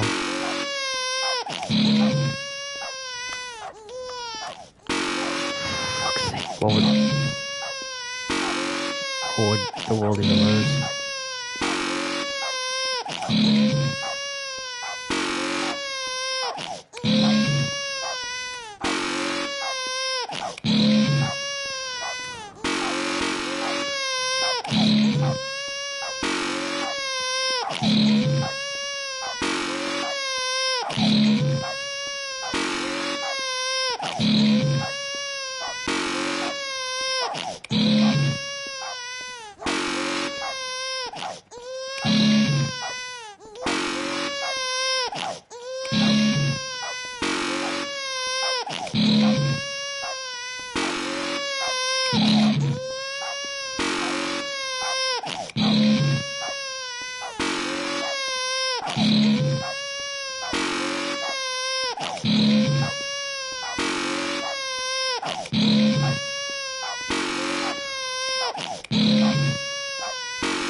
Taking enough. Pure fucking torture.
test.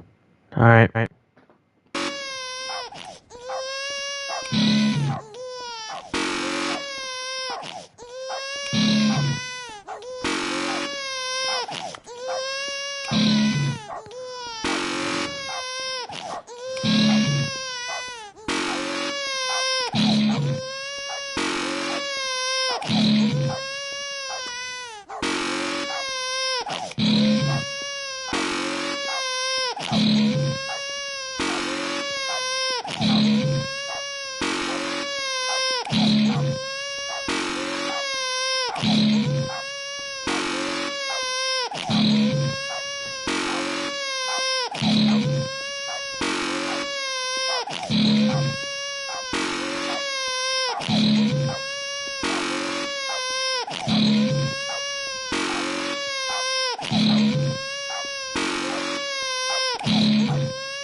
Fucking.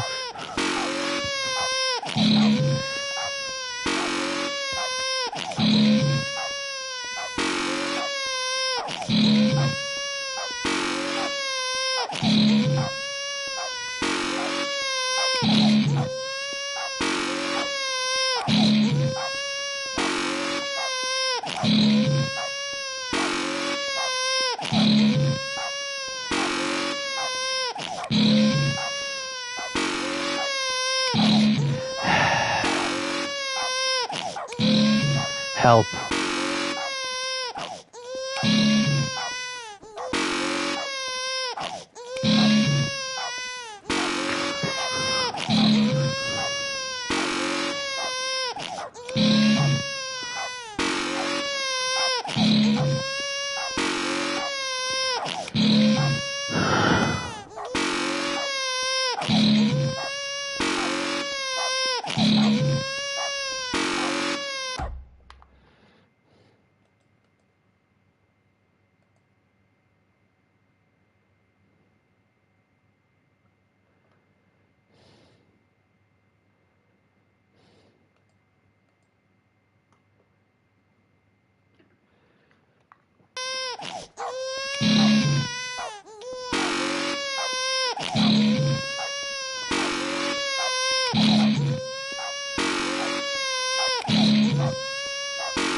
The joy of artistic expression must be even stronger now. Drink it in, Stanley. Few people on this planet will ever get such an experience. Peer through space and time. The universe unravels itself at your feet. This is the one true meaning of life. Or core weight there.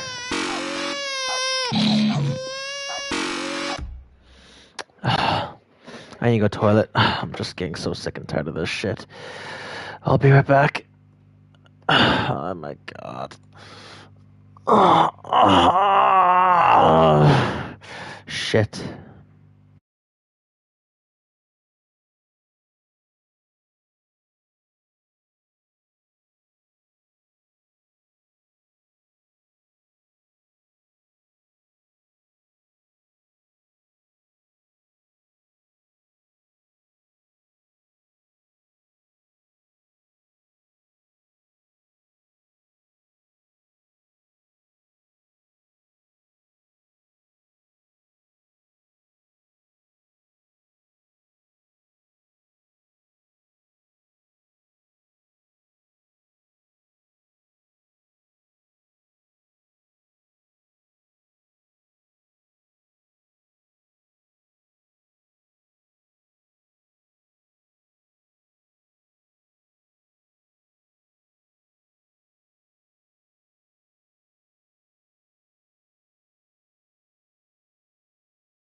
We're back.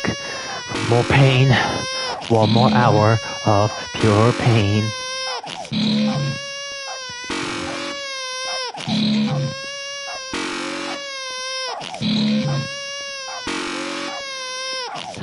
One more hour of bullshit. I can finally move on.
Good lord.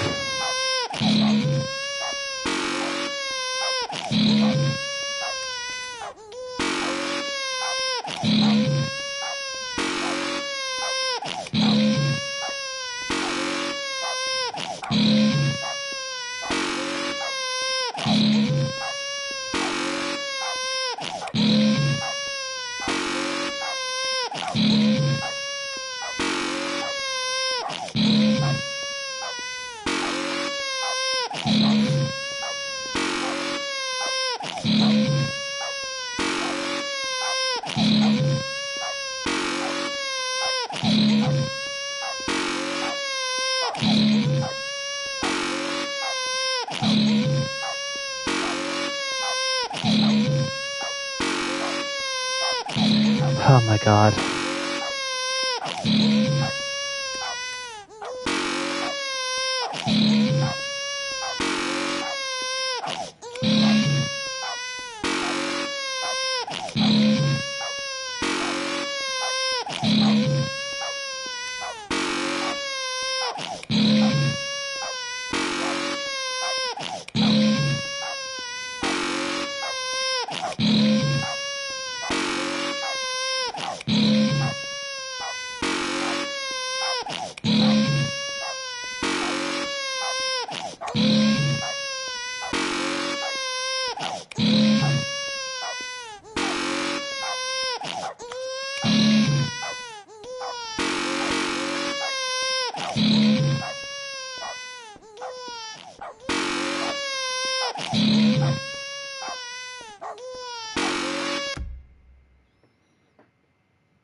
Need to check eBay for a second. Nope. Still, no sign of the Hell's Reaper pre-order.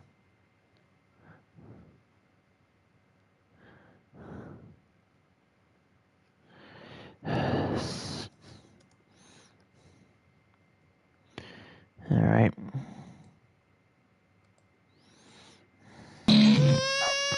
Almost.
feels so goddamn long.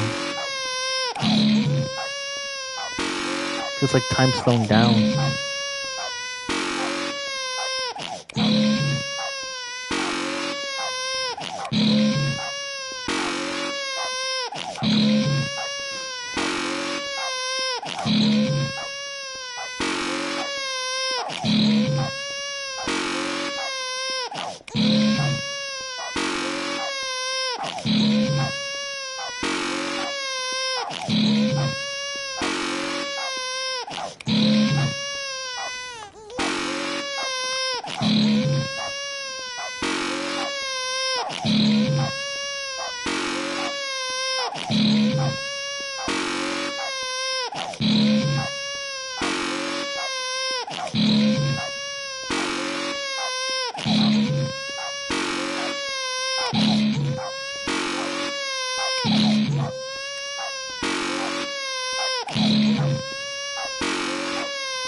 We're so close.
This will go on for 4 hours, But what if you never stop? No. Think about it. You could just keep going forever. No, please. Visitors would come from around the world to see the man who never stopped pushing the buttons. You would be famous. That's what you've always wanted, right? To be famous. That and the surging power of artistic beauty to flow through you for all of eternity. You could have both of these things. We'll talk about it when you get there.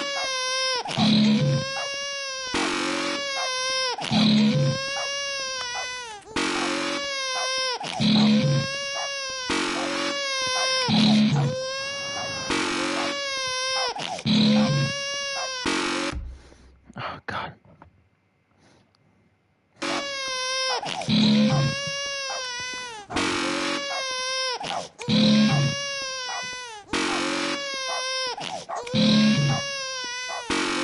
Help.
Minutes ago, or more than 3 more minutes, but we're almost done. Almost there. We're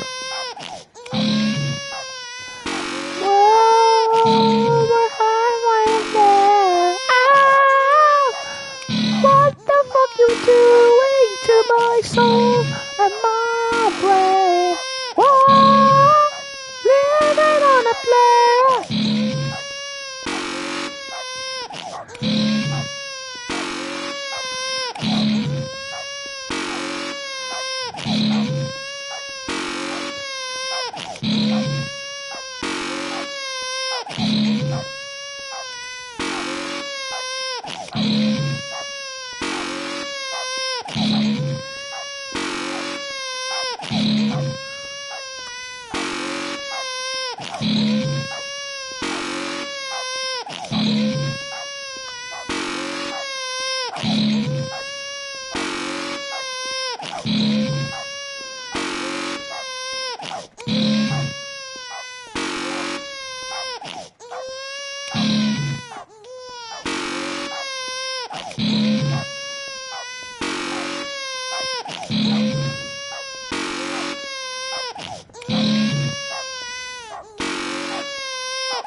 Almost done. Almost done. Almost done. Almost done. Almost done. Almost done. Almost done. Almost done. Almost done. Almost done.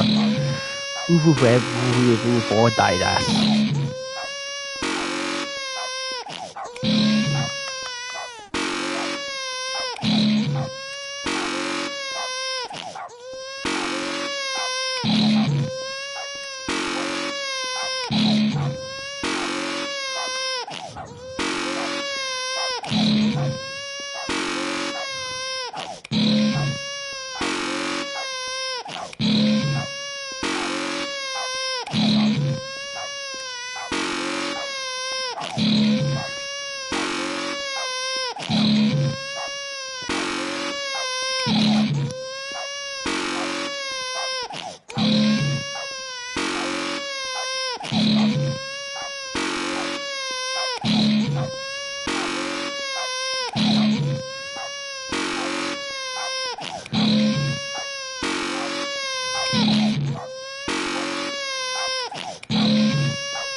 Oh my god, I fucking...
Minutes. At least that's what the timer says.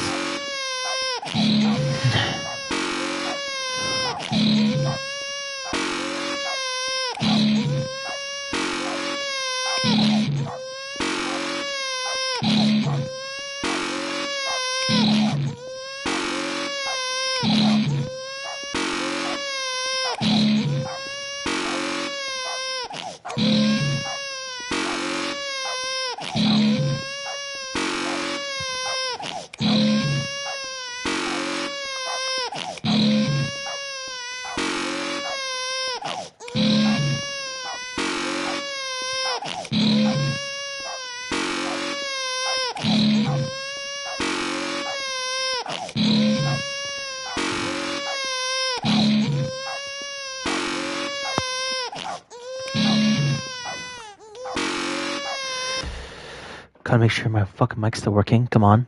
Yes. I'm in.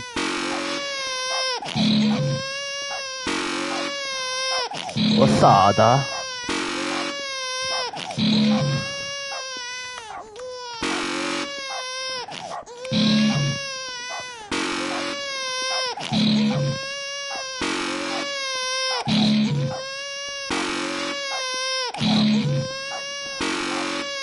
Have we really been doing this for over 3.5 hours?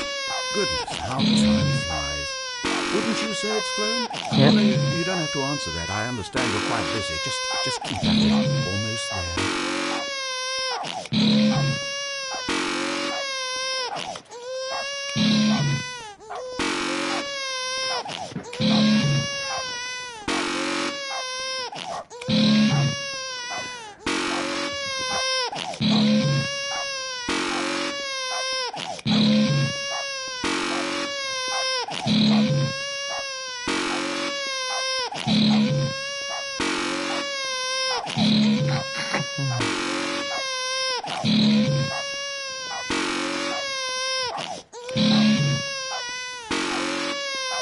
Almost there. Almost there.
can't believe this stream started off with us just trying to get speed running and then failing at it.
How long now?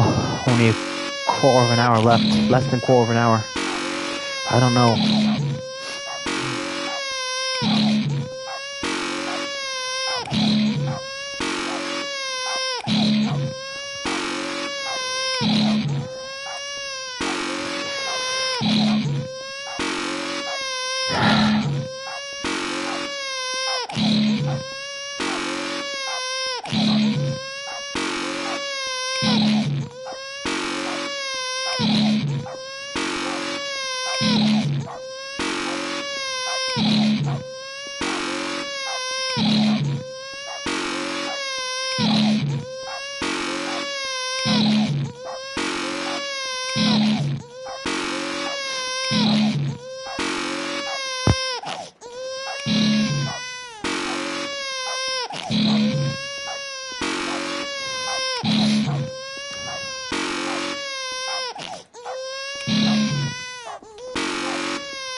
Wave dash to the button, green back dash to the other button.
Almost done. Almost done.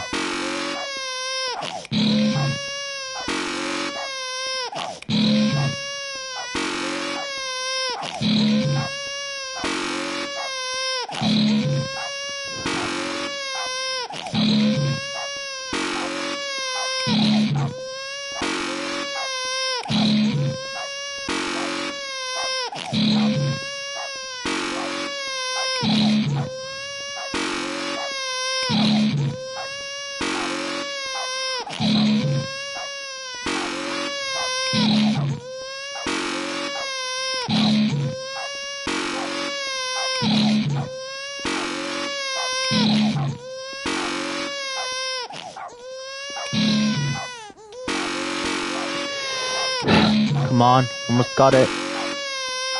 It's almost time. It's almost time. I have to lower the volume because it's actually starting to drive me demented. We have less than 2 minutes left according to the timer.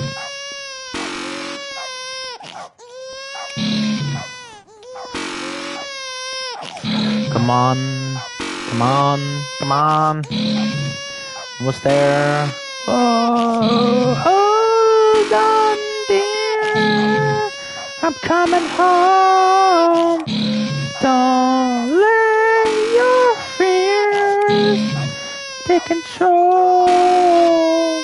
I can finally hear your message loud and clear. Hold on. You probably can't hear my singing over this loud ass crying. I have the audio at full volume and starting to just dig into my ears. So let me just lower this because I can't hear shit. I cannot hear shit. Less than a minute. Less than a minute.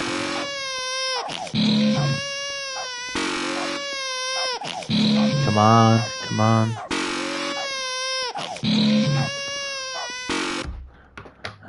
What's this?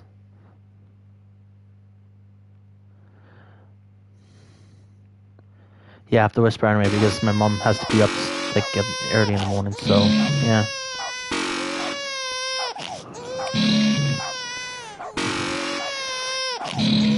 Come on, I can't hear shit. Oh, the timer's almost up.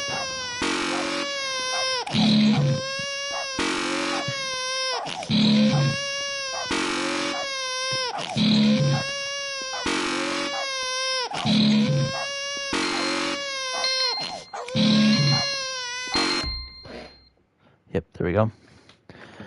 Now, I'm not sure how much long we actually have left. It's just gotta sit back and just keep doing it until something happens. Come on.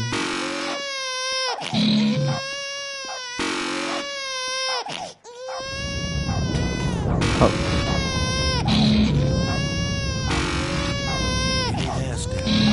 Art itself is about to burrow into your skull. Aren't you excited for spiritual immortality? For transcendence and oneness with the beauty and essence of all beings? It's happening.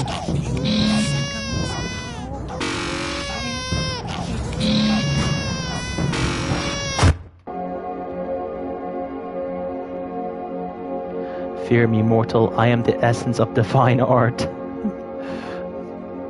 Holy shit, we're here.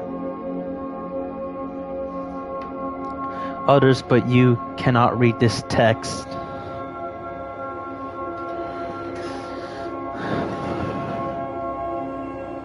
Know that when you die, I will personally carry your spirit across the river.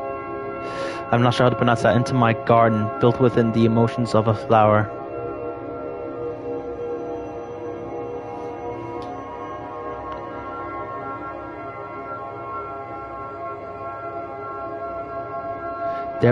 There we will live together, and we will dance and eat and sin, and you will do improv comedy based on suggestion from me and for all eternity.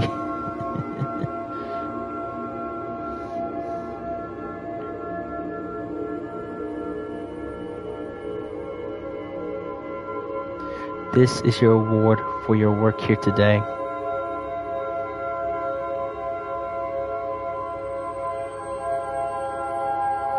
Go on, live your normal human existence, and await me in the life that follows this one.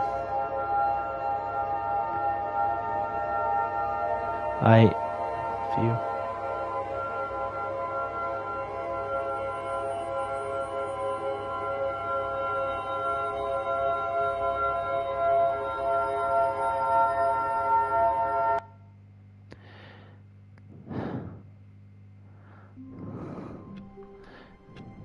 Yep, and we also have this as well. Input received. And where are we? Welcome, Stanley, to heaven.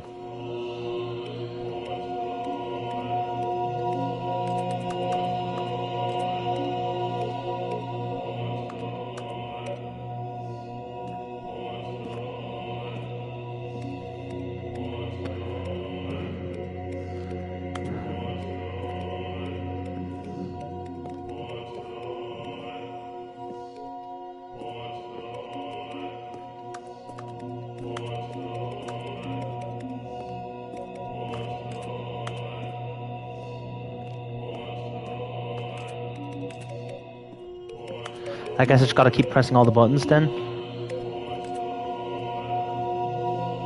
Oh, they turn back on? Ah, shit.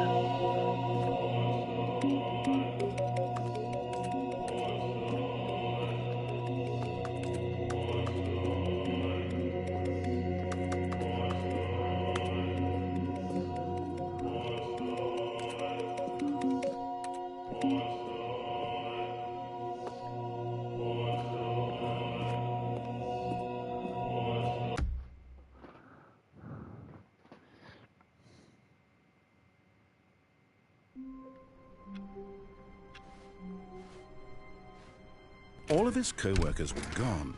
What could it mean? Stanley decided to go to the meeting room. Perhaps he had simply missed a memo.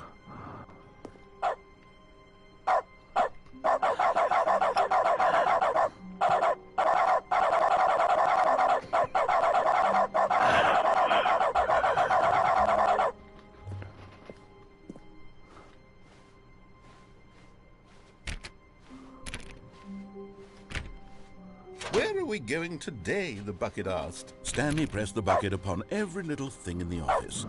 Nothing responded to the bucket's touch, but it did little to discourage Stanley's belief in the magic of the bucket.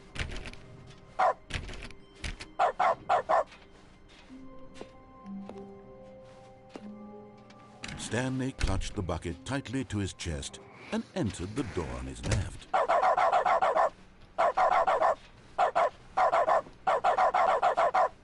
Still no one was here. Stanley needed the bucket's warmth and comfort now more than ever.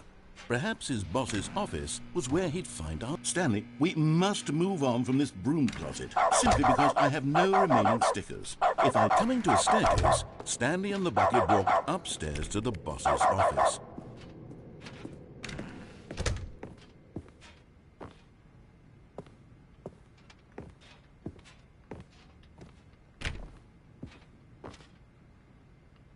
Stepping into his manager's office, Stanley was once again stunned to discover not an indication of any human life. Crushed by the weight of this revelation, Stanley may have broken down into an emotional dumpster fire if not for the soothing presence of the bucket. Even now, in his darkest of hours, did the bucket's warmth and...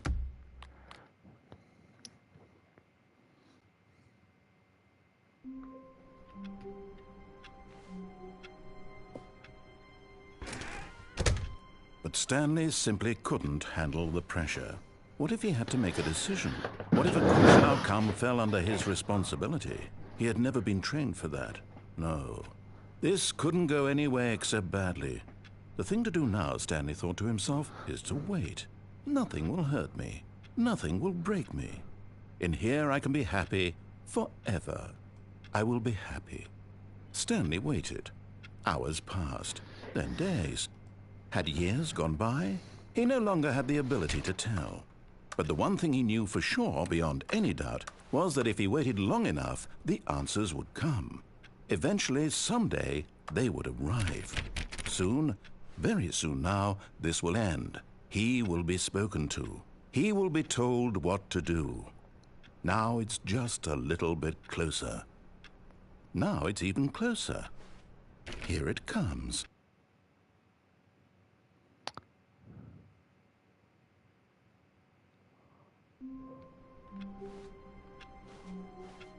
All of his co-workers were gone. What could it mean?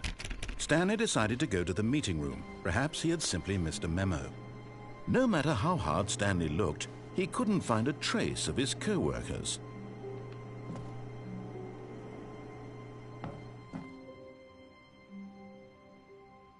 At first, Stanley assumed he'd broken the map, until he heard this narration and realized it was part of the game's design all along. He then praised the game for its insightful and witty commentary into the nature of video game structure and its examination of structural narrative tropes. So, now that you're here, what do you think? Isn't this a fun and unique place to be? Why don't we take a minute just to drink it all in? Okay, I'm over it now. What do you think? Are you sick of this gag yet? Well, I don't know how to say this politely, but you could literally just restart the game any old time you want, like right now. You could have done it just then. Now would also be an appropriate time to quit. Any of these points and so many, many more, all of them are appropriate. I'm enjoying what seems to be an internal conflict going on where you are literally unable to act on your own desires to restart the game. So, just to push the envelope, I'm going to try and make this as miserable as possible and see how long you can maintain. There once was a man named Stanley, who people considered so manly. But the truth must be told, he was not very old and was quite particularly gangly. What Stanley liked most was buttons. He pushed them like some kind of glutton. He did it all day in a meaningful way, but his brain had long ceased to function. Which is why he is in this parable and lives an existence quite terrible. And if you are not strong and keep playing along, you too will become quite unbearable. You too will become quite unbearable.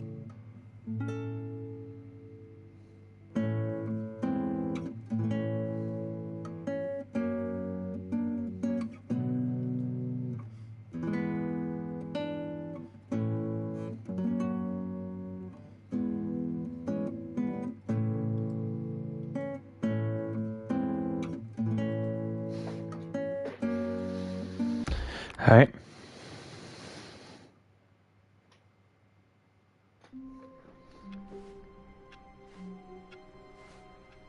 All of his co-workers were... Wait, no. This isn't the right office, is it? Is this Stanley's office?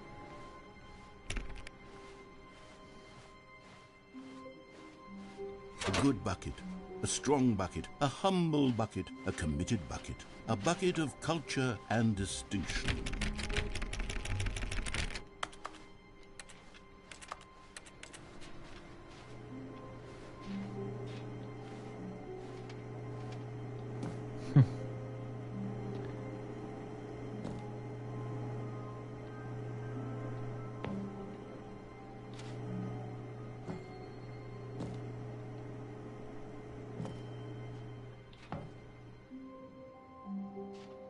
Yes, whispered the bucket into Stanley's ear. We've done it. We've escaped from that dull office and that pesky narrator. At last, out here in the white void, we are alone. Now, and for the first time, I can reveal to you my true self.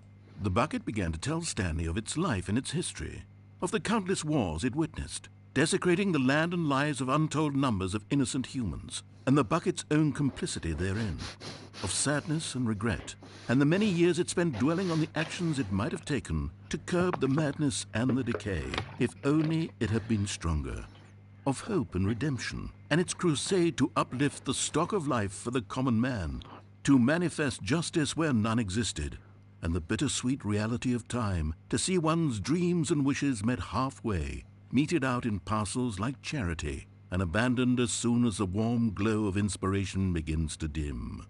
The opportunities to do so much more, There was so much it could have done, perhaps, the bucket wondered to itself. Perhaps if it had seen its own darkness with a clearer perception. This was way too much for Stanley. What are you talking about? He screamed. You're a bucket! To this, the bucket furrowed its brow. No, Said the bucket. not since the evil wizard Gambhorata first ensnared me in his machinations as payback for the sacred amulet I stole from his treasured vaults. I was young back then and could not conceive the ramifications of... No! Stanley screamed even louder this time. This is stupid! You are a bucket! This is so stupid! Why are we even doing this? As Stanley screamed and screamed and screamed, the bucket revealed its true form, transforming into a mighty beast of untold power, its fangs glistening like...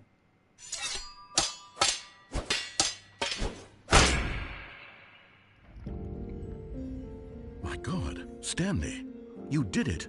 You saved us from the bucket. Thank God you already had all 12 emblems of sages and knew the incantations to summon their true power. Otherwise, we would have easily been overwhelmed by the bucket's power. I'm speechless.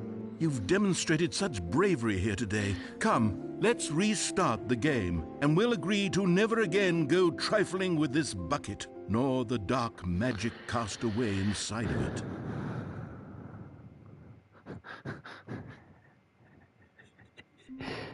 What the fuck?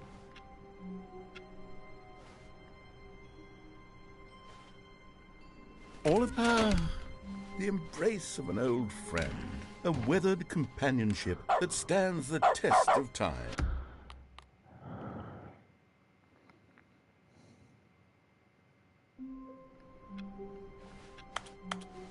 A soft wind blew outside and perhaps rain started, and if it did, it stopped shortly after. Stanley hoped that he would one day see weather.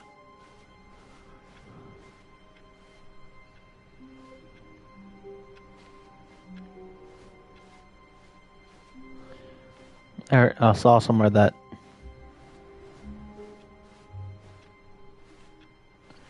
no, there's not even a window here. Why would there?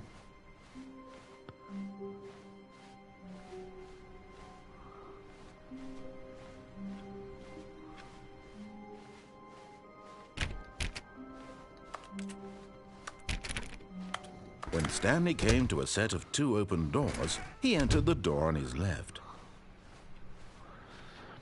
Gonna keep playing the game as a palate cleanser for that Yet fucking there was shit I not a had to single experience. person here either. Feeling a wave of disbelief, Stanley decided to go up to his boss's office, hoping he might find... Coming to a staircase, Stanley walked upstairs to his boss's office.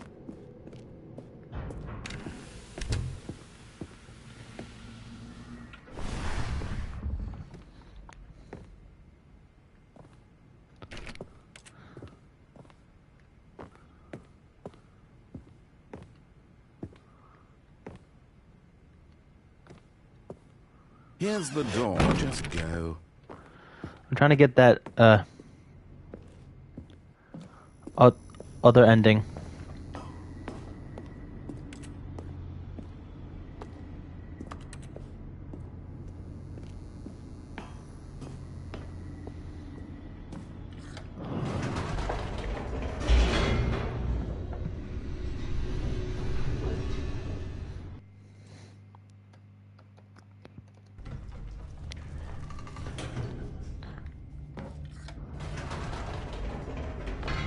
Whoops. Nope.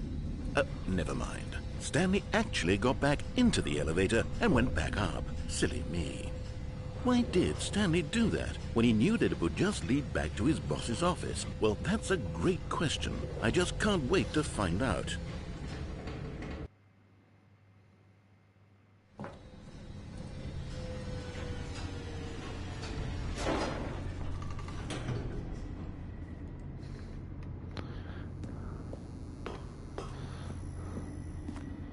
Here we are, Stanley. It's your boss's office. Exactly the way it was before you got onto the elevator. It's still just exactly what it is. What a decision you've made to come up here and look at the office again. This has fleshed out the plot of the story in new and fascinating ways I could have never anticipated. It's that keen eye for storytelling that you have. An incisive rapid fire of critical plot points, one after the other, weaving a rich tapestry of uncompromising narrative. Wow. I'm bolted to the edge of my seat.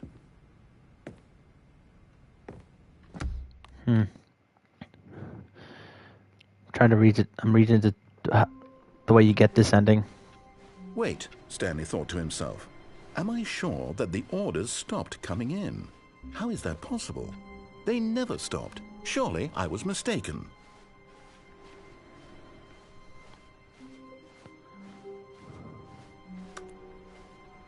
The bucket made Stanley want to be a better man and a better co-worker. In time, perhaps, he would become both of those things. No, the orders were still missing. For now.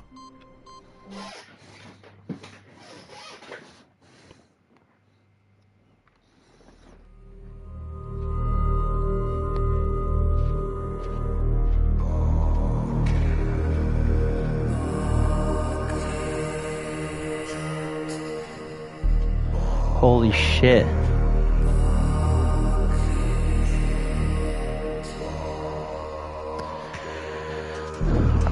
This shit is the fucking Soul Karen from Skyrim.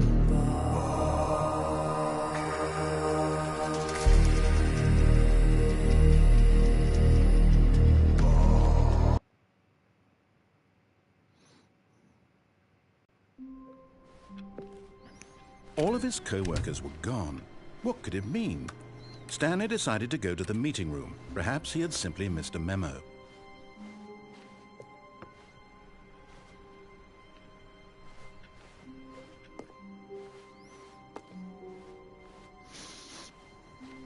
When Stanley came to a set of 2 open doors, he entered the door on his left.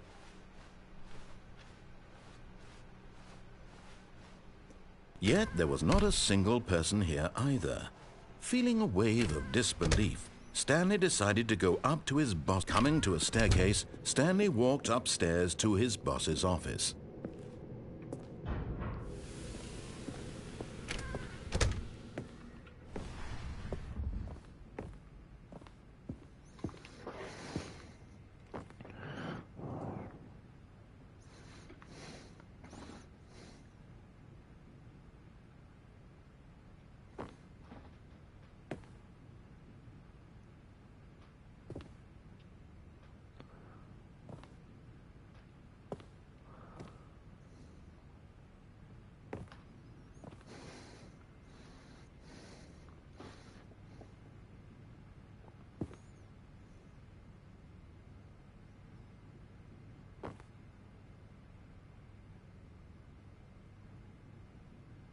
Here's the door, just go.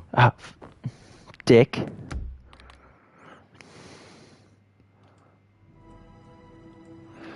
Let's see what happens if I just...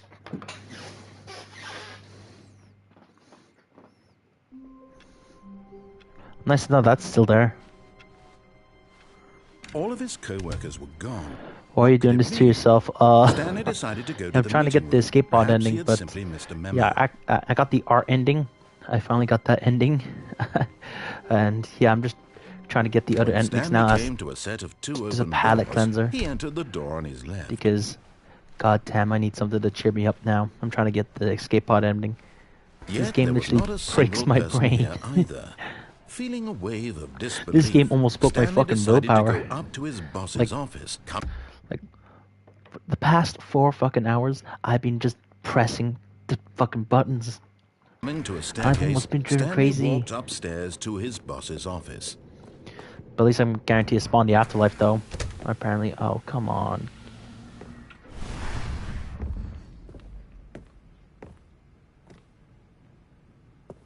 Here's the door, just go.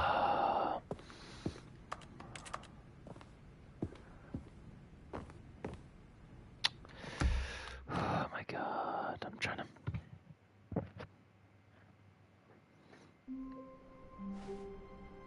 All of his coat. Not everyone is so lucky to have a bucket, but Stanley is a very lucky fellow.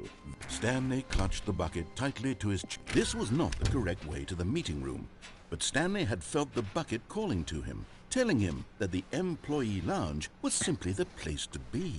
And The here escape it pod was, ending extremely and the hard. bucket turned out to be correct. Was no, never mind. The bucket was wrong.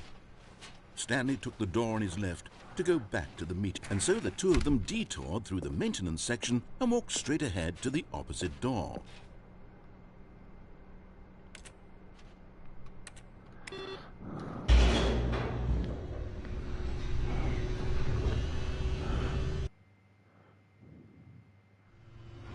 Oh, Forget good, about Stanley. warboarding. This I'm could glad be you found adequate your way torture. here. I knew you'd find this place The art eventually. ending is fucking torture.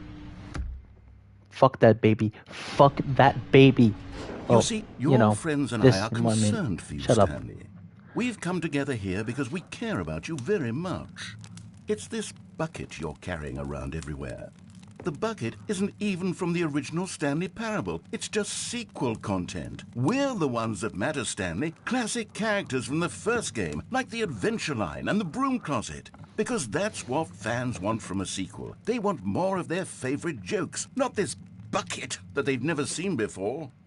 Yes, I know I'm the one who gave you the bucket, but you're spending too much time with it. Don't you want another story involving the Adventure Line? We could make the Adventure Line go somewhere new. Yes, yes, that's what the fans want. Let's do it. Let me follow the adventure line. Look at that wacky line. Who knows where it'll go off to next? Oh, and it played some silly music as well.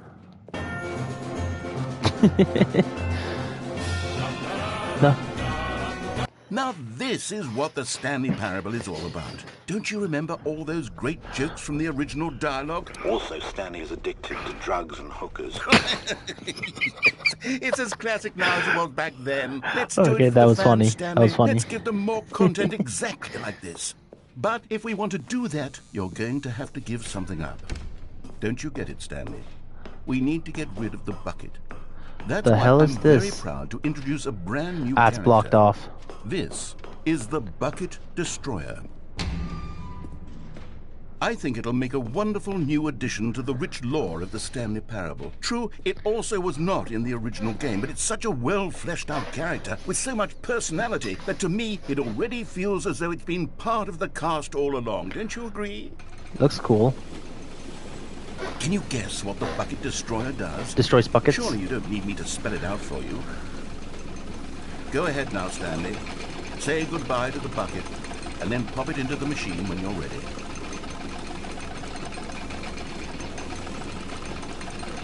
Now listen to me. It's crucial that you give it the bucket. I don't know what the Bucket Destroyer will do if it can't destroy your bucket. Destroying I buckets can't give it the is bucket. all it knows. That is its singular personality trait. Sure, I can hear you saying, how does a character with only one personality trait deserve to join the pantheon of beloved Stanley Parable characters? Well, you see, if you were to really explore the Bucket Destroyer, you would see that its desire to crush buckets is so densely loaded with complexity and nuance that it's really like 10 personality traits. What other object in this game Looks like can this you game's even going say haywire. that about? The Broom Closet? Certainly not. I wonder what sort of Bucket Destroyer merchandise the fans will be clamoring for after this. Okay, the Bucket Destroyer is getting very upset now. You'll have to hurry and feed it. We can't get back to the classic Stanley Parable characters like the Adventure Line or the Bucket Destroyer until you crush that damn bucket. Quickly now, the fans are waiting. Do it, the fans, Stanley. Give the fans what they want. Hurry and... Holy shit.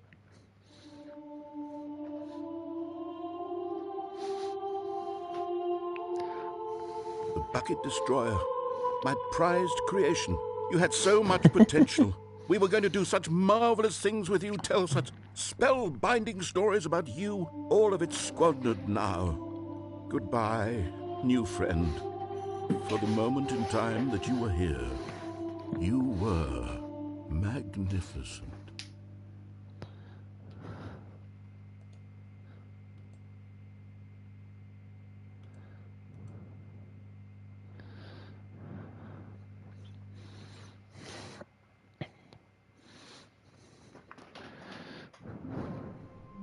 What's this? The hell?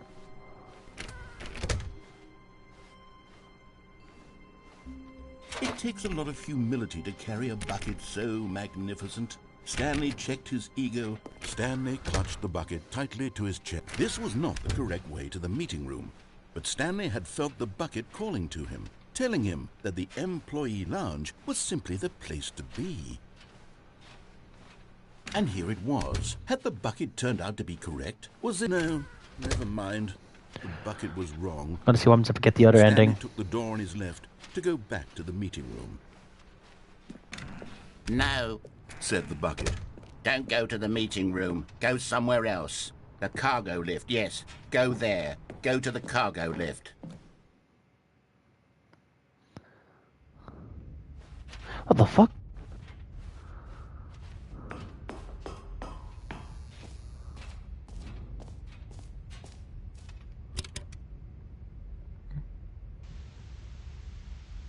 Okay, this is day number 295.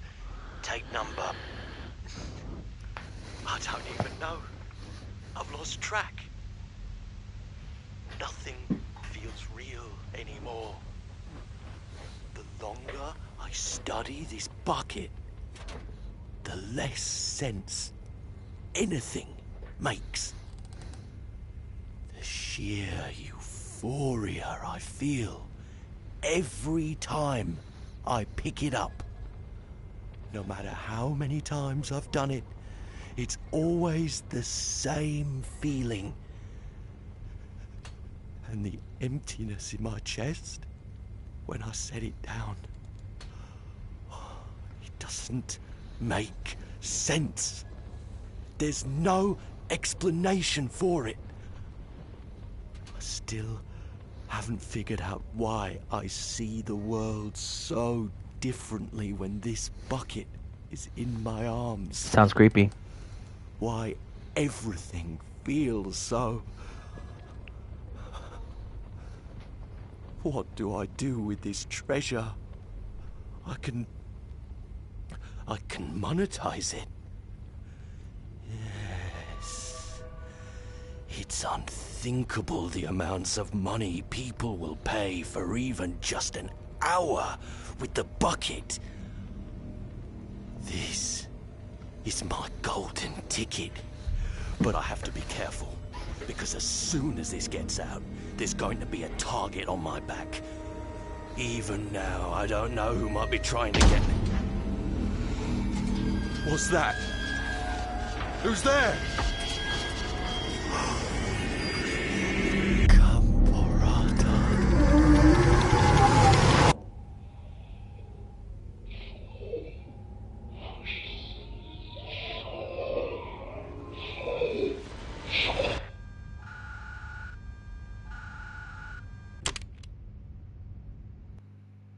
Holy shit.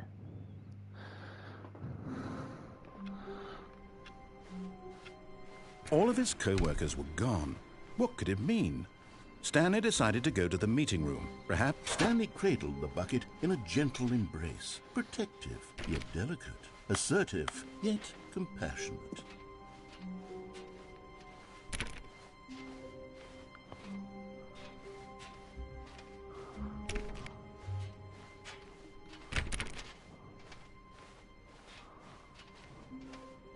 Stanley clutched the bucket tightly to his chest. This was not the correct way to the meeting room. I know. But Stanley had felt So you the get bucket two more calling endings. to him, telling him that the employee lounge was simply the place to be. And here it was. Had the bucket turned out to be correct? Well, no, never mind. The bucket was wrong. Stanley took the door on his left to go back to the meeting room. No, Said the bucket. don't go to the meeting room. Go somewhere else. The cargo lift, yes. But Stanley feared that any path he walked might lead to the separation of himself and the bucket, his dearest friend. So he threw himself to his death, that they might die in one another's arms. How deeply touching.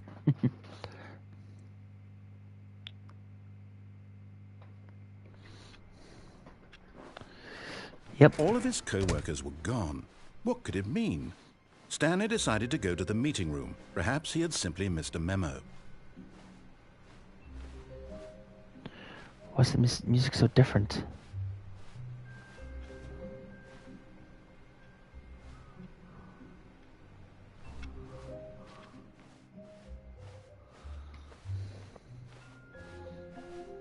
Stanley came to a set of 2 open doors, he entered the door on his left. I guess I just did that one improperly then, huh? Oops. Yet there was not a single person here either. Feeling a wave of disbelief, Stanley decided to go up to his boss's office. Coming to a staircase, Stanley walked upstairs to his boss's office. Come on, I gotta get this now.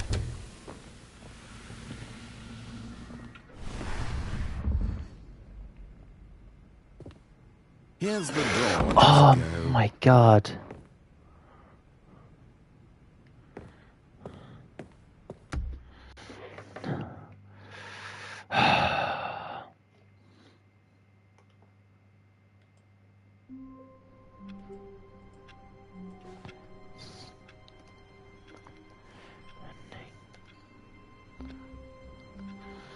How wonderful.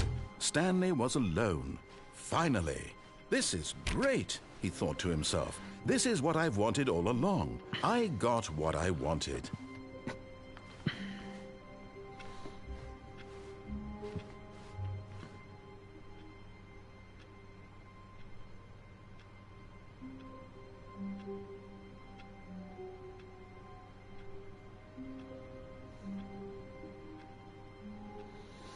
Okay, I just gotta time it.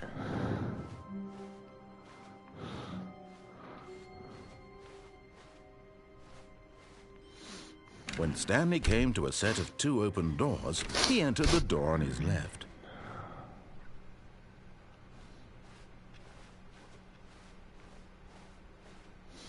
Yet there was not a single person here either. Feeling a wave of disbelief, Stanley decided to go up to his boss's office, hoping he might find. Coming to a staircase, Stanley walked upstairs to his boss's office.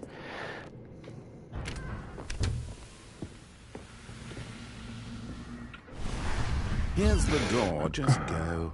No. Ah, you dickhead. I feel like that's gonna be the hardest one to get, so I'm gonna have to just focus on the All of his other coworkers ending were now. gone. What could it mean? Okay. Stanley decided to go to the meeting room. Stanley's bucket. The only co-worker he would ever truly need. Stanley clutched the bucket tightly to his... This was not the correct way to the meeting room. But Stanley had felt the bucket calling to him, telling him that the employee lounge was simply the place to be. And here it was. Had the bucket Here you turned go, out cream to be correct? backdash. Was this better than the meeting room? No, never mind. The bucket was wrong. Stanley took the door on his left to go back to the meeting room. No, Said the bucket. don't go to the meeting room. Go somewhere else. The cargo lift, yes. Good. Said the bucket. Now ride the lift all the way to the top. There's something up there I need you to do. Stanley did not question why or how this bucket was speaking to him. It should have alarmed him, of course, because buckets can't talk. But Stanley chose not to think about this obvious fact. He was firmly convinced that the bucket had spoken to him, and he unthinkingly did whatever the bucket asked. In here. Said the bucket. Go into this dark room over here. Stanley once again obeyed blindly. Now pick up the... Whoa, hold on. Why did you unplug the phone?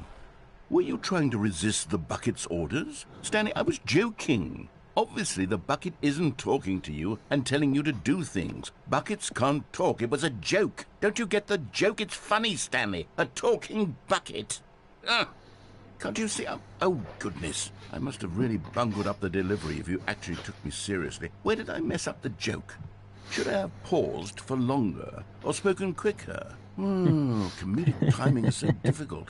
I wish I were better at it, but there isn't exactly an instructional video on comedy that one can watch to fully... Oh, wait, yes, there is. It's sitting right here. Let's take a look.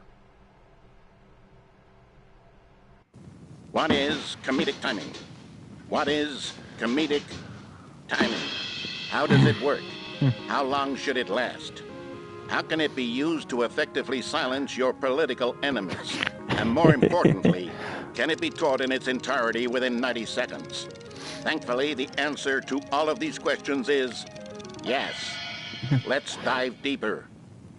If you've ever told a joke or made someone laugh, in all likelihood, you did it while standing 50 to 80 centimeters from them in a room of no more than 76 degrees Fahrenheit, with one of your arms raised straight upward at a 15-degree angle from your body. These are the optimal conditions for good comedic timing. To begin the joke, start by stating and spelling your name. Next, provide a brief synopsis of the joke, including the specific times at which the recipient of the joke will laugh, and then spell out your name a second time. With these steps complete, it's time to begin the humor.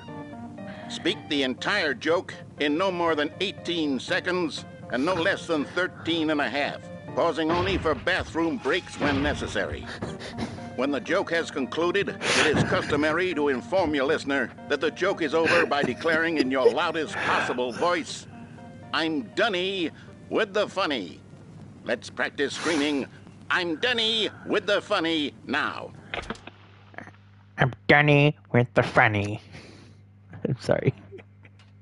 Good. This saying is a perfect example of expectations management, I which couldn't is yell the because cornerstone it's of fucking good comedy. it's almost 12 Finally, it's a.m. time to hand out surveys. Collecting hard data from your audience on how rapt they were throughout the joke is the only way to grow or learn as a comedian. An effective survey should be no less than 10 pages long and should include the same question reprinted several times, just to ensure the survey taker is actually paying attention and not simply filling in answers at random. And that's all there is. With these strategies at your disposal, you'll have audiences doubled over in laughter and even tripled over in laughter in no time at all. Just remember to let them stop laughing at some point, you gut-busting little scamp. After all, we're each of us needed on the front lines of the war to fight the 12-legged invader who threaten our very existence and who very likely die in a hailstorm of bullets and mandibles. What? All of us must be prepared to give our lives to this noble cause, just as our children must do after us, and their children after them. Godspeed, and may Earth reign supreme. What? Hey, goodness, this video is a little outdated, isn't it? Well, no matter. I think the fundamentals of proper comedic timing are still as relevant today as they were back then. So with that in mind, I believe the only way forward is for us to return to the two doors and walk through all of this again, so I can try telling my story with more appropriate comedic delivery. Come along, let's head back. All right.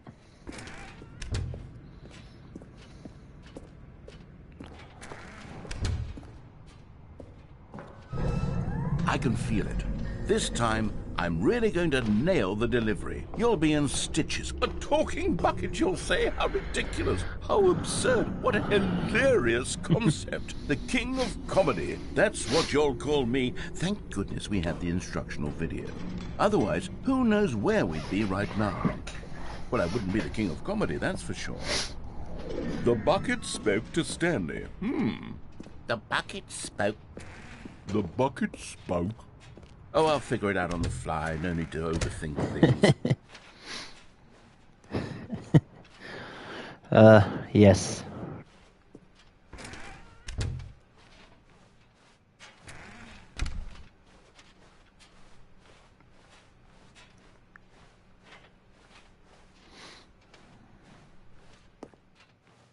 Here we go. You ready?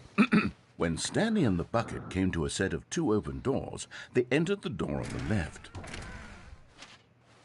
No. You were supposed to go through the door on the right, leading back to the phone. Did you not even look at the instructional video? I think this is all covered very clearly. There's no way I can make the comedic timing work now. It's done. The joke is completely done and over. It's all your fault, Stanley.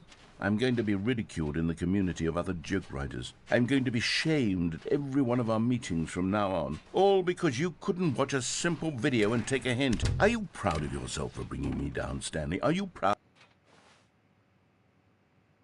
Here we go. You ready? When Stanley and the bucket came to a set of two open doors, they entered the door on the left. What the fuck is this? What?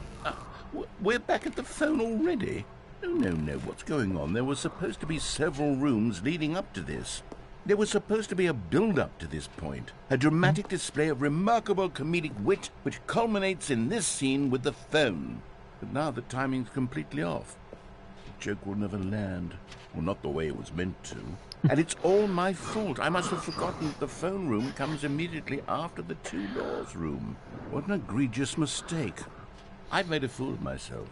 I don't deserve the title of King of Comedy. I'm nothing. I'm not even the lowliest joke-telling whelp. I think I need to go back and rewatch that instructional video again. Yes, surely that will help me improve my... Stanley, you love the bucket so much it's like you... it's as though all of your other most prized possessions pale in comparison. Yes. Well, let me try that again, Stanley. I heard that you are pale with shame over how unabashedly in love with a bucket you are. No? Still not? Is it the delivery? Pale with shame. Pale with shame? Pale... What's another word to describe a bucket? Stanley, this bucket is so metal. I think I saw it playing guitar. No. Getting away from making fun of Stanley's obsession with the bucket, which was the whole point of this. I'm no good at these jokes. I need more instructional videos. That's exactly what it is. That's what will make me the king of comedy again. More instructional videos. Let's see.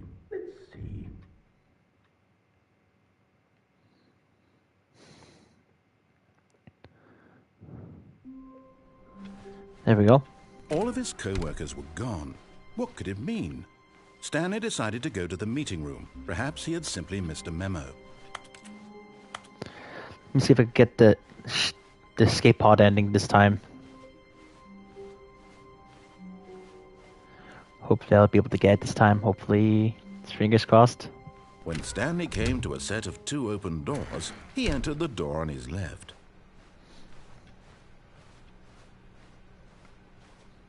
Yet there was not a single person here. Nothing. Absolutely nothing. Feeling a wave of disbelief, Stanley decided to go up to his boss's office. Coming to a staircase, Stanley walked upstairs to his boss's office.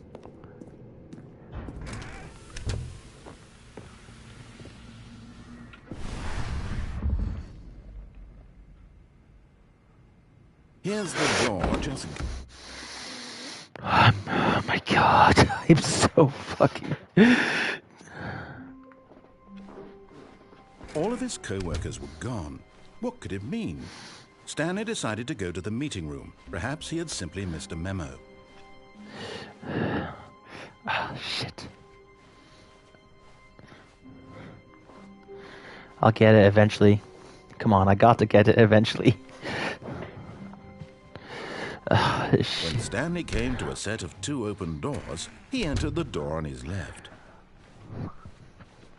I would say that's the hardest ending to get because of the timing, but it's not. I already got the hardest ending. It's the ending like fucking an hour ago, I think. I don't know. It's been so long. It feels so long. Just, oh god, the fucking art ending. Stanley walked upstairs to his boss's office.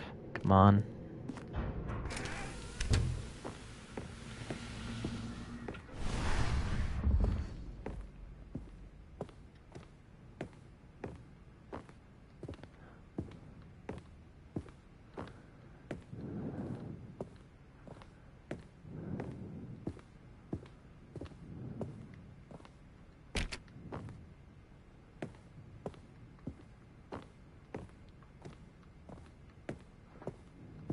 Here's the door, just go. Oh, there we go.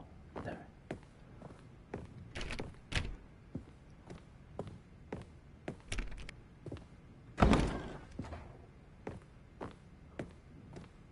There we go. Finally got it. It took so much timing. Oh my god.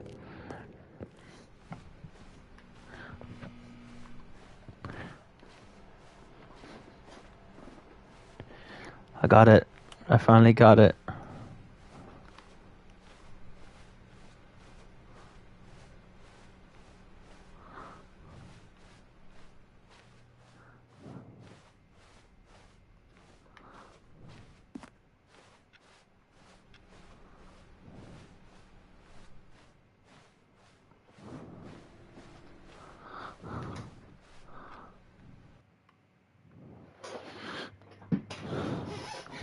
You are now leaving.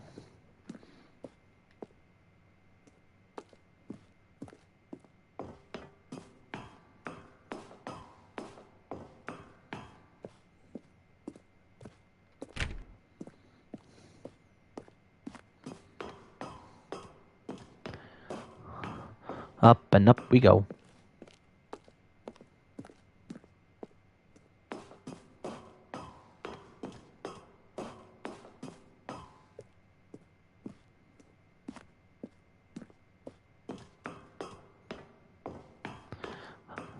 Hi Yasuru, welcome to the stream. This is... I was originally just going to make this like 4 to 5 hours, but I start off with 1 hour of getting a bunch of endings, then the 4 hours we're just getting that one ending, and now we here just getting more endings as a palette cleanser because, where am I?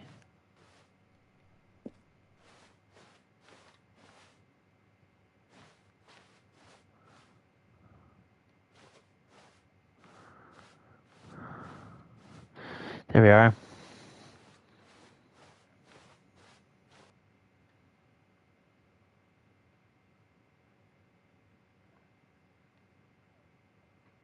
Sorry, bro. Yeah, okay. You're good. You okay? All of his co-workers were gone. What could it mean? Just Stanley kinda... decided to go to the meeting room. Is Stanley, without the bucket, really Stanley at all? No. I think I have surely not. 2 more endings.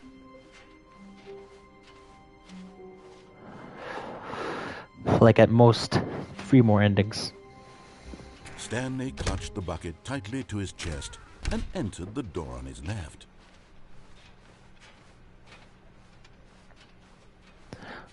Still no one was here. Stanley needed the bucket's warmth and comfort now more than ever. Perhaps his boss's office was coming to a staircase. Stanley and the bucket walked upstairs to the boss's office.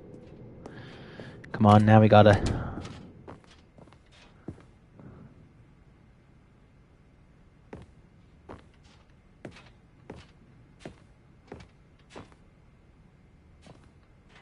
Stepping into his manager's office, Stanley was once again stunned to discover not an indication of any human life.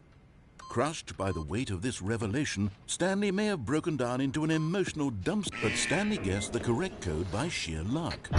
Was it that the bucket knew all along? Was the bucket guiding him? Yes, this is certainly the most logical explanation.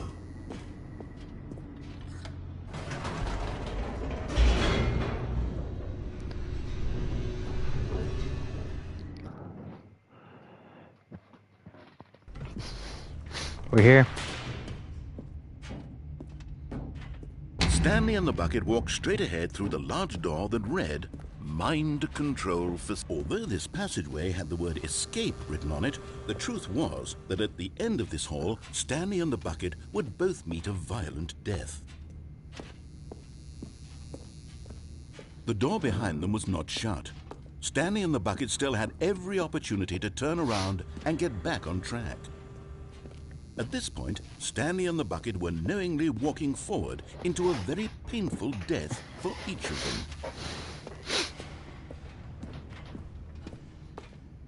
Here we are.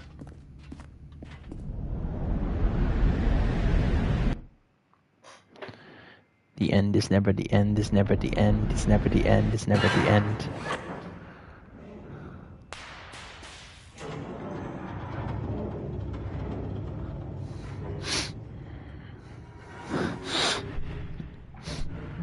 As the machine whirred into motion and Stanley and the bucket inched closer to their demise, Stanley reflected on how meaningless the bucket's warmth and comfort had turned out to be. To be sure, it puts the mind and the soul at ease to embrace the bucket, but what use is a sense of ease when you're about to be crushed to death? This is what Stanley thought to himself, and he sort of kicked himself for wasting so much time carrying a bucket everywhere. Farewell, Stanley.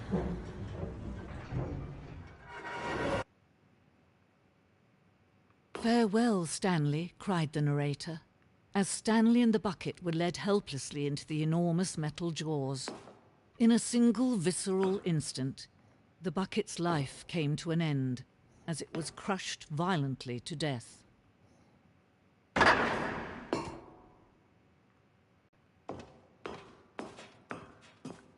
Stanley It was Parable. a shame, the death of such a magnificent bucket. It's true that all buckets are radiant in their own way, but this one stood above the rest. It was a glorious bucket to behold. The bucket. Welcomes you to the grand exhibit.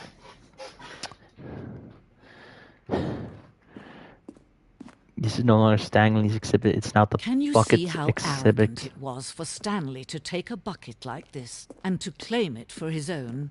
Can you see the hubris that blinded him? Can you see that the bucket is far more noble than Stanley will ever be in his short life?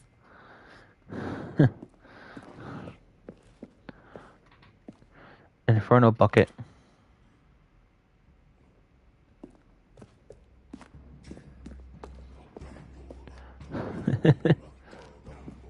Keep drawing.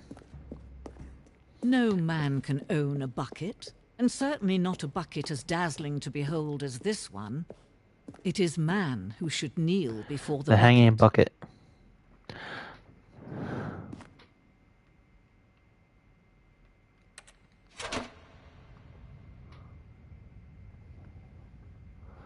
But there is something we can do. Something we can do together, you and I, that will right this terrible wrong.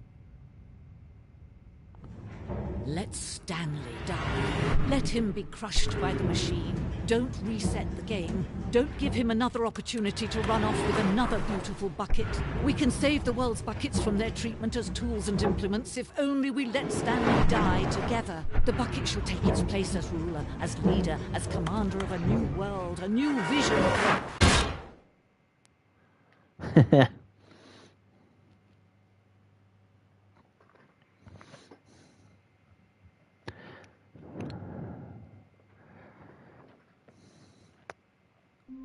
All right.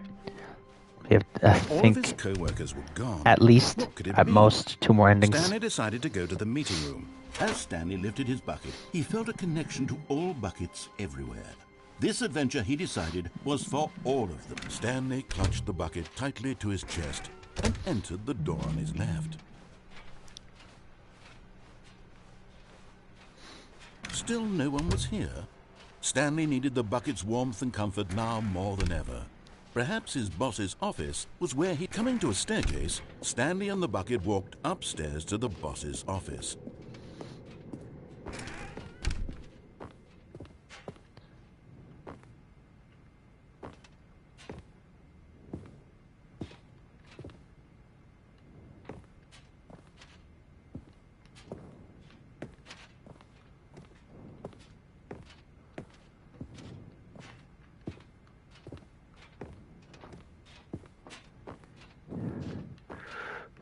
Stepping into his manager's... That's gonna be the fucking end of me. No, it's All not, his because I co-workers survived were the gone. art What ending. could it mean? Stanley decided to go to the meeting room. What new mysteries lay in store for our bucket-loving heroes today? Let's find out. Stanley clutched the bucket tightly to his chest and entered the door on his left.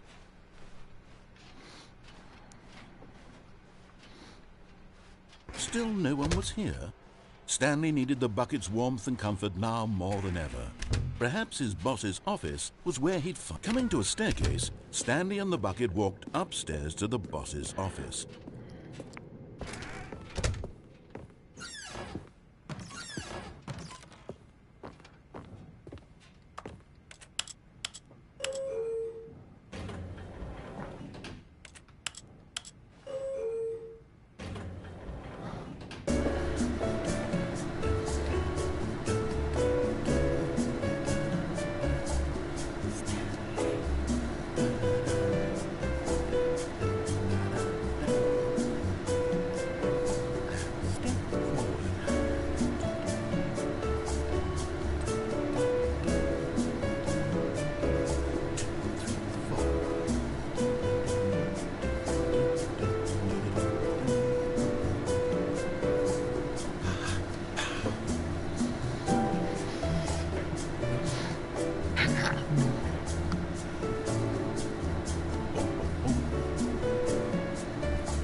Come on.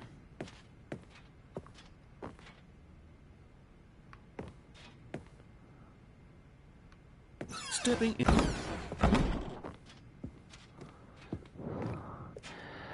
Got it.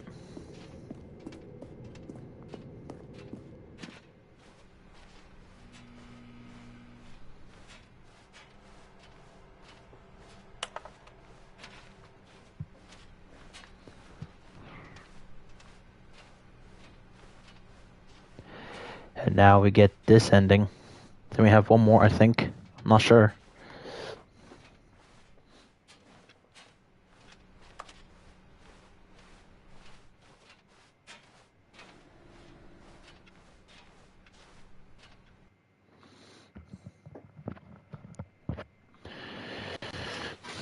You are now leaving. 760.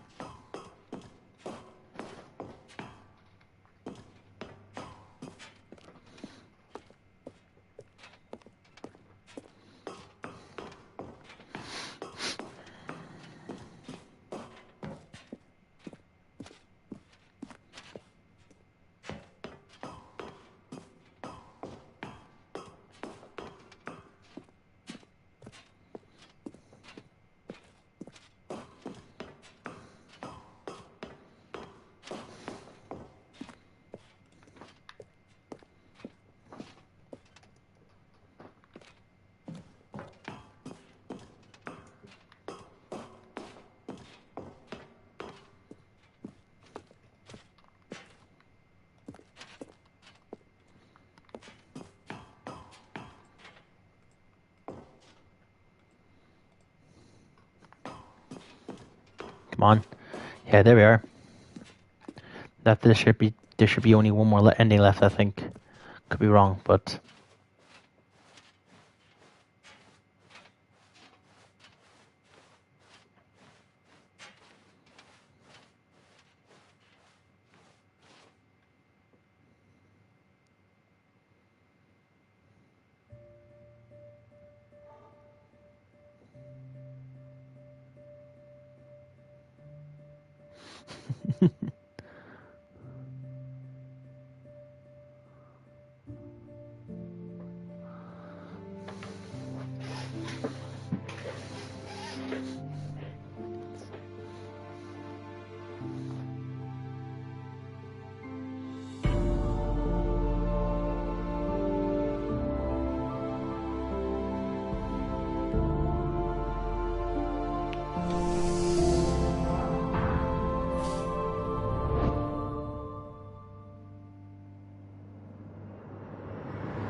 A soft wind blew outside and perhaps rain started, and if it did, it stopped shortly after. Stanley hoped that he would one day see weather.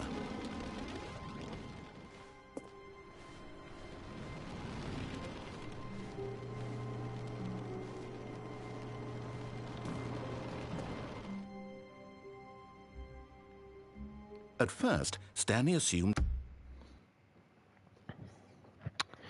okay, so that's nothing different.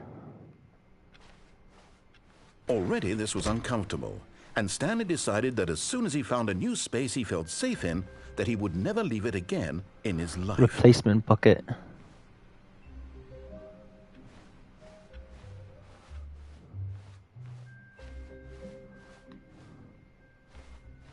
When Stanley came to a set of 2 open doors, he entered the door on his left.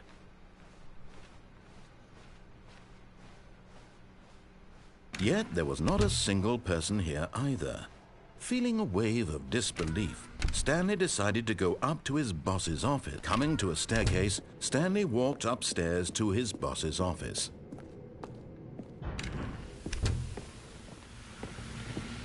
Here's the door, just go.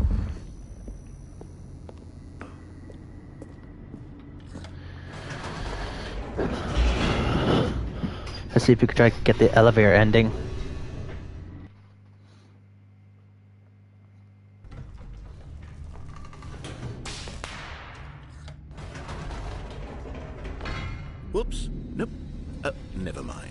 Stanley actually got back into the elevator and went back up. Silly me. Why did Stanley do that when he knew that it would just lead back to his boss's office? Well, that's a great question. I just can't wait to find out.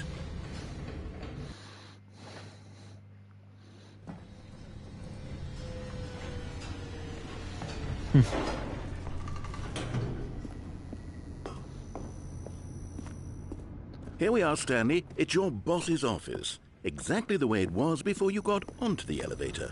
It's still just exactly what it is. What a decision you've made to come up here and look at the office again. This has fleshed out the plot of the story in new and fascinating ways I could have never anticipated. It's that keen eye for storytelling that you have, an incisive rapid fire of critical plot points, one after the other, weaving a rich tapestry of uncompromising narrative. Wow. I'm bolted to the edge of my seat. 8.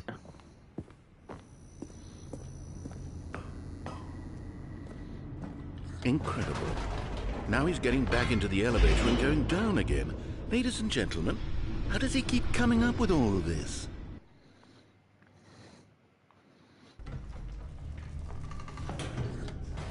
Up again. Did you think we were going to go forward down the spooky corridor? No. It's time once again to go back up in the elevator. I can't even begin to grapple with what might be up there. Is it the boss's office again? Or what if it's the boss's office this time? The suspense is killing me.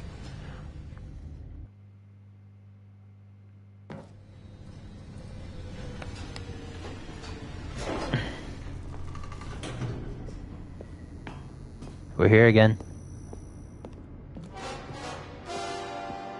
Oh my God. It's the boss's office. This absolutely changes everything for me. Give me a time out here for a minute while I process this.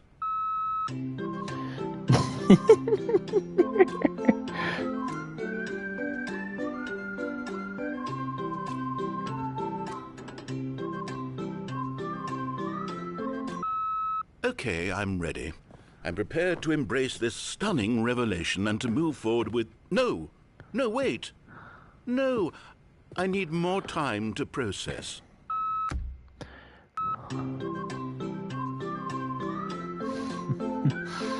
This is a funny gag, though.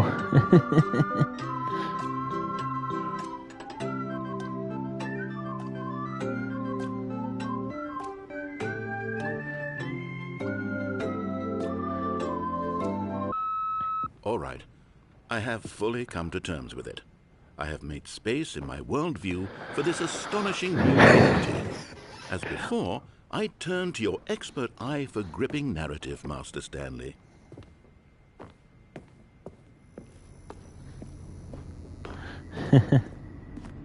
Of course, going back down in the elevator.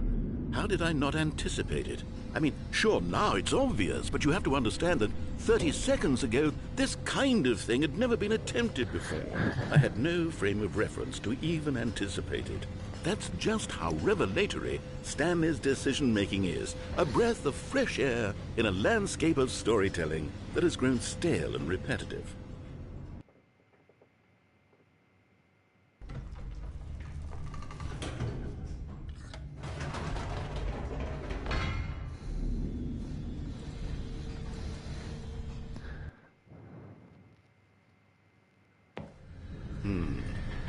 You know what? I've just thought of something. Hold on, let's stop for a moment. Don't you realize? It's the anticipation, Stanley. You and I, we have no way of knowing what will be at the top of this elevator. But the suspense, the agony of waiting and anticipating and having to guess, that's the real thrill. Oh, I simply don't want to let that feeling go. It's so precious, so fleeting. Why don't we take this elevator ride nice and slow? Holy hell. There we go. Isn't this so much more exciting? You know, Stanley, it seems like nowadays the only thing that audiences want is to be shocked as loudly and frequently as possible. They want big, explosive moments flung right in their faces from the very moment that things get started. But where's the tension? Where's the trust in the audience to build a slow and nuanced appreciation for the story, the characters? Why aren't we given time to imagine the surprises, to have to think and to anticipate, and then to marvel at the eventual reveal? This is storytelling, Stanley. What you and I are doing right now. This is the most exciting narrative to be developed in years, and it's really all because of you. Okay, I need to go to the toilet. I'll be right back. If I don't go to the toilet now, I will shit myself. So yeah, BRB.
I'm back. Better than ever. Yeah. Hopefully that was quick enough for you guys. Or the one who took this bold step of revisiting the exact same locations over and over. Truly, I mean it. This is unique and different. It's not like anything else out there. You see, I want stories that surprise me, Stanley. I want to have to think. I want to be engaged and not pandered to. We're being fed such unimaginative drivel all the time, and we all know it, which is why we're so starved for content that makes us feel sharp and vital and alive. That's why people like you so much, Stanley, because you're not afraid to spit in the face of tradition. You're a role model, you know? People look up to you. Which is why, though I didn't know when to spring this on you, but, well, I've gathered a little press conference for you, so that you can talk about your work and your storytelling and your life. Yes, I know you're not much for the public eye, but I thought it would especially mean a lot to the people who have been following you from the beginning. They really look up to you, Stanley. I don't know if you realize the impact you have on them. This is the kind of gesture that might leave a tremendous impact on them for the better. Oh good, we're here. Okay, the room where we're holding the press conference should be just around the corner here somewhere. Stage door. Ah, yes. Minecraft door sound. Just through this door. All right. Are you ready? I've told them you're going to speak a little bit about the nature of surprise in storytelling and what it means to craft a truly unpredictable narrative. Oh, don't worry. You'll do great. Just be yourself and speak from the heart. I'm really proud of you, Stanley. Okay, it looks like they're ready for you. Go get them.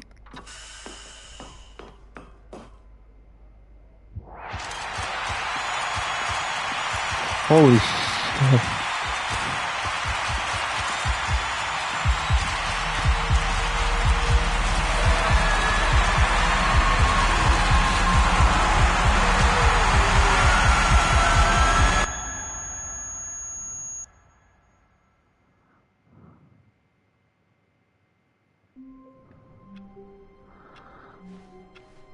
But there is one more ending. Just a step through this door, Stanley thought to himself. That's all I need. If I can make it through this door... Now this, Stanley thought to himself, this is a bucket. Dear God. No. Stanley clutched the bucket tightly to his chest and entered the door on his left. Still no one was here. Stanley needed the bucket's warmth and comfort now more than ever. Perhaps his boss's office was coming to a staircase. Stanley and the bucket walked upstairs to the boss's office. 2845. Stepping into his manager's office, Stanley was once again stunned to discover not an indication of any human life. There we go. Crushed by the weight of this revelation, Stanley guessed the correct code by sheer luck. Was it that the bucket knew all along? Was the bucket guiding him? Yes. Brain power. This is certainly the most logical explanation.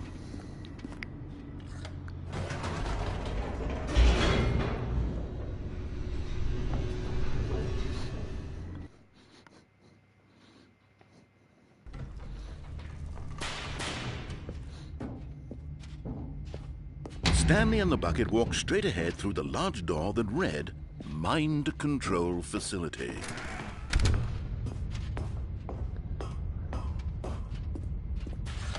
The lights rose on an enormous room packed with television screens. What horrible secret did this place hold? But just as Stanley was about to proceed further into the mind control facility, he tripped and fell over the railing and into the dark void below. Thankfully, he fell directly onto the bucket, which safely cushioned his fall. Now, what to do next, Stanley wondered. Stanley and the bucket could find no way out of this enormous pit, and so eventually they decided that the best thing to do would be to simply get comfortable down here. So they set up a little couch and relaxed. It really wasn't so bad down here, a bit cold perhaps. After some time had gone by, they installed a few shelves as well, and a sort of kitchenette that was useful for when the bucket was craving paninis.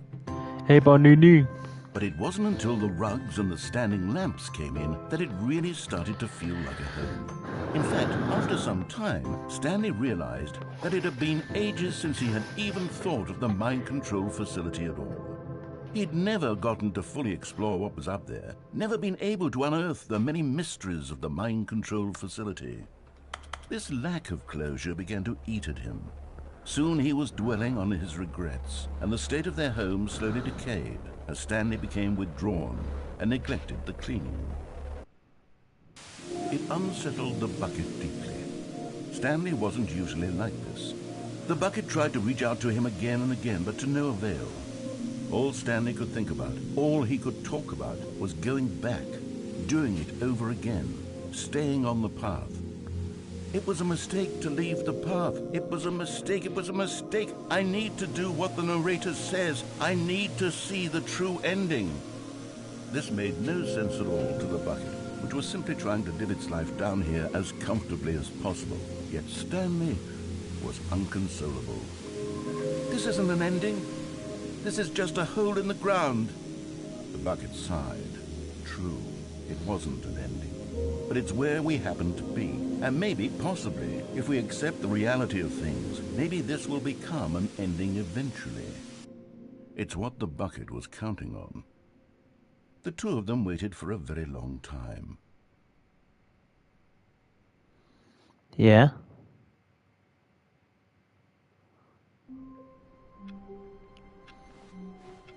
All of his co-workers.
Alright.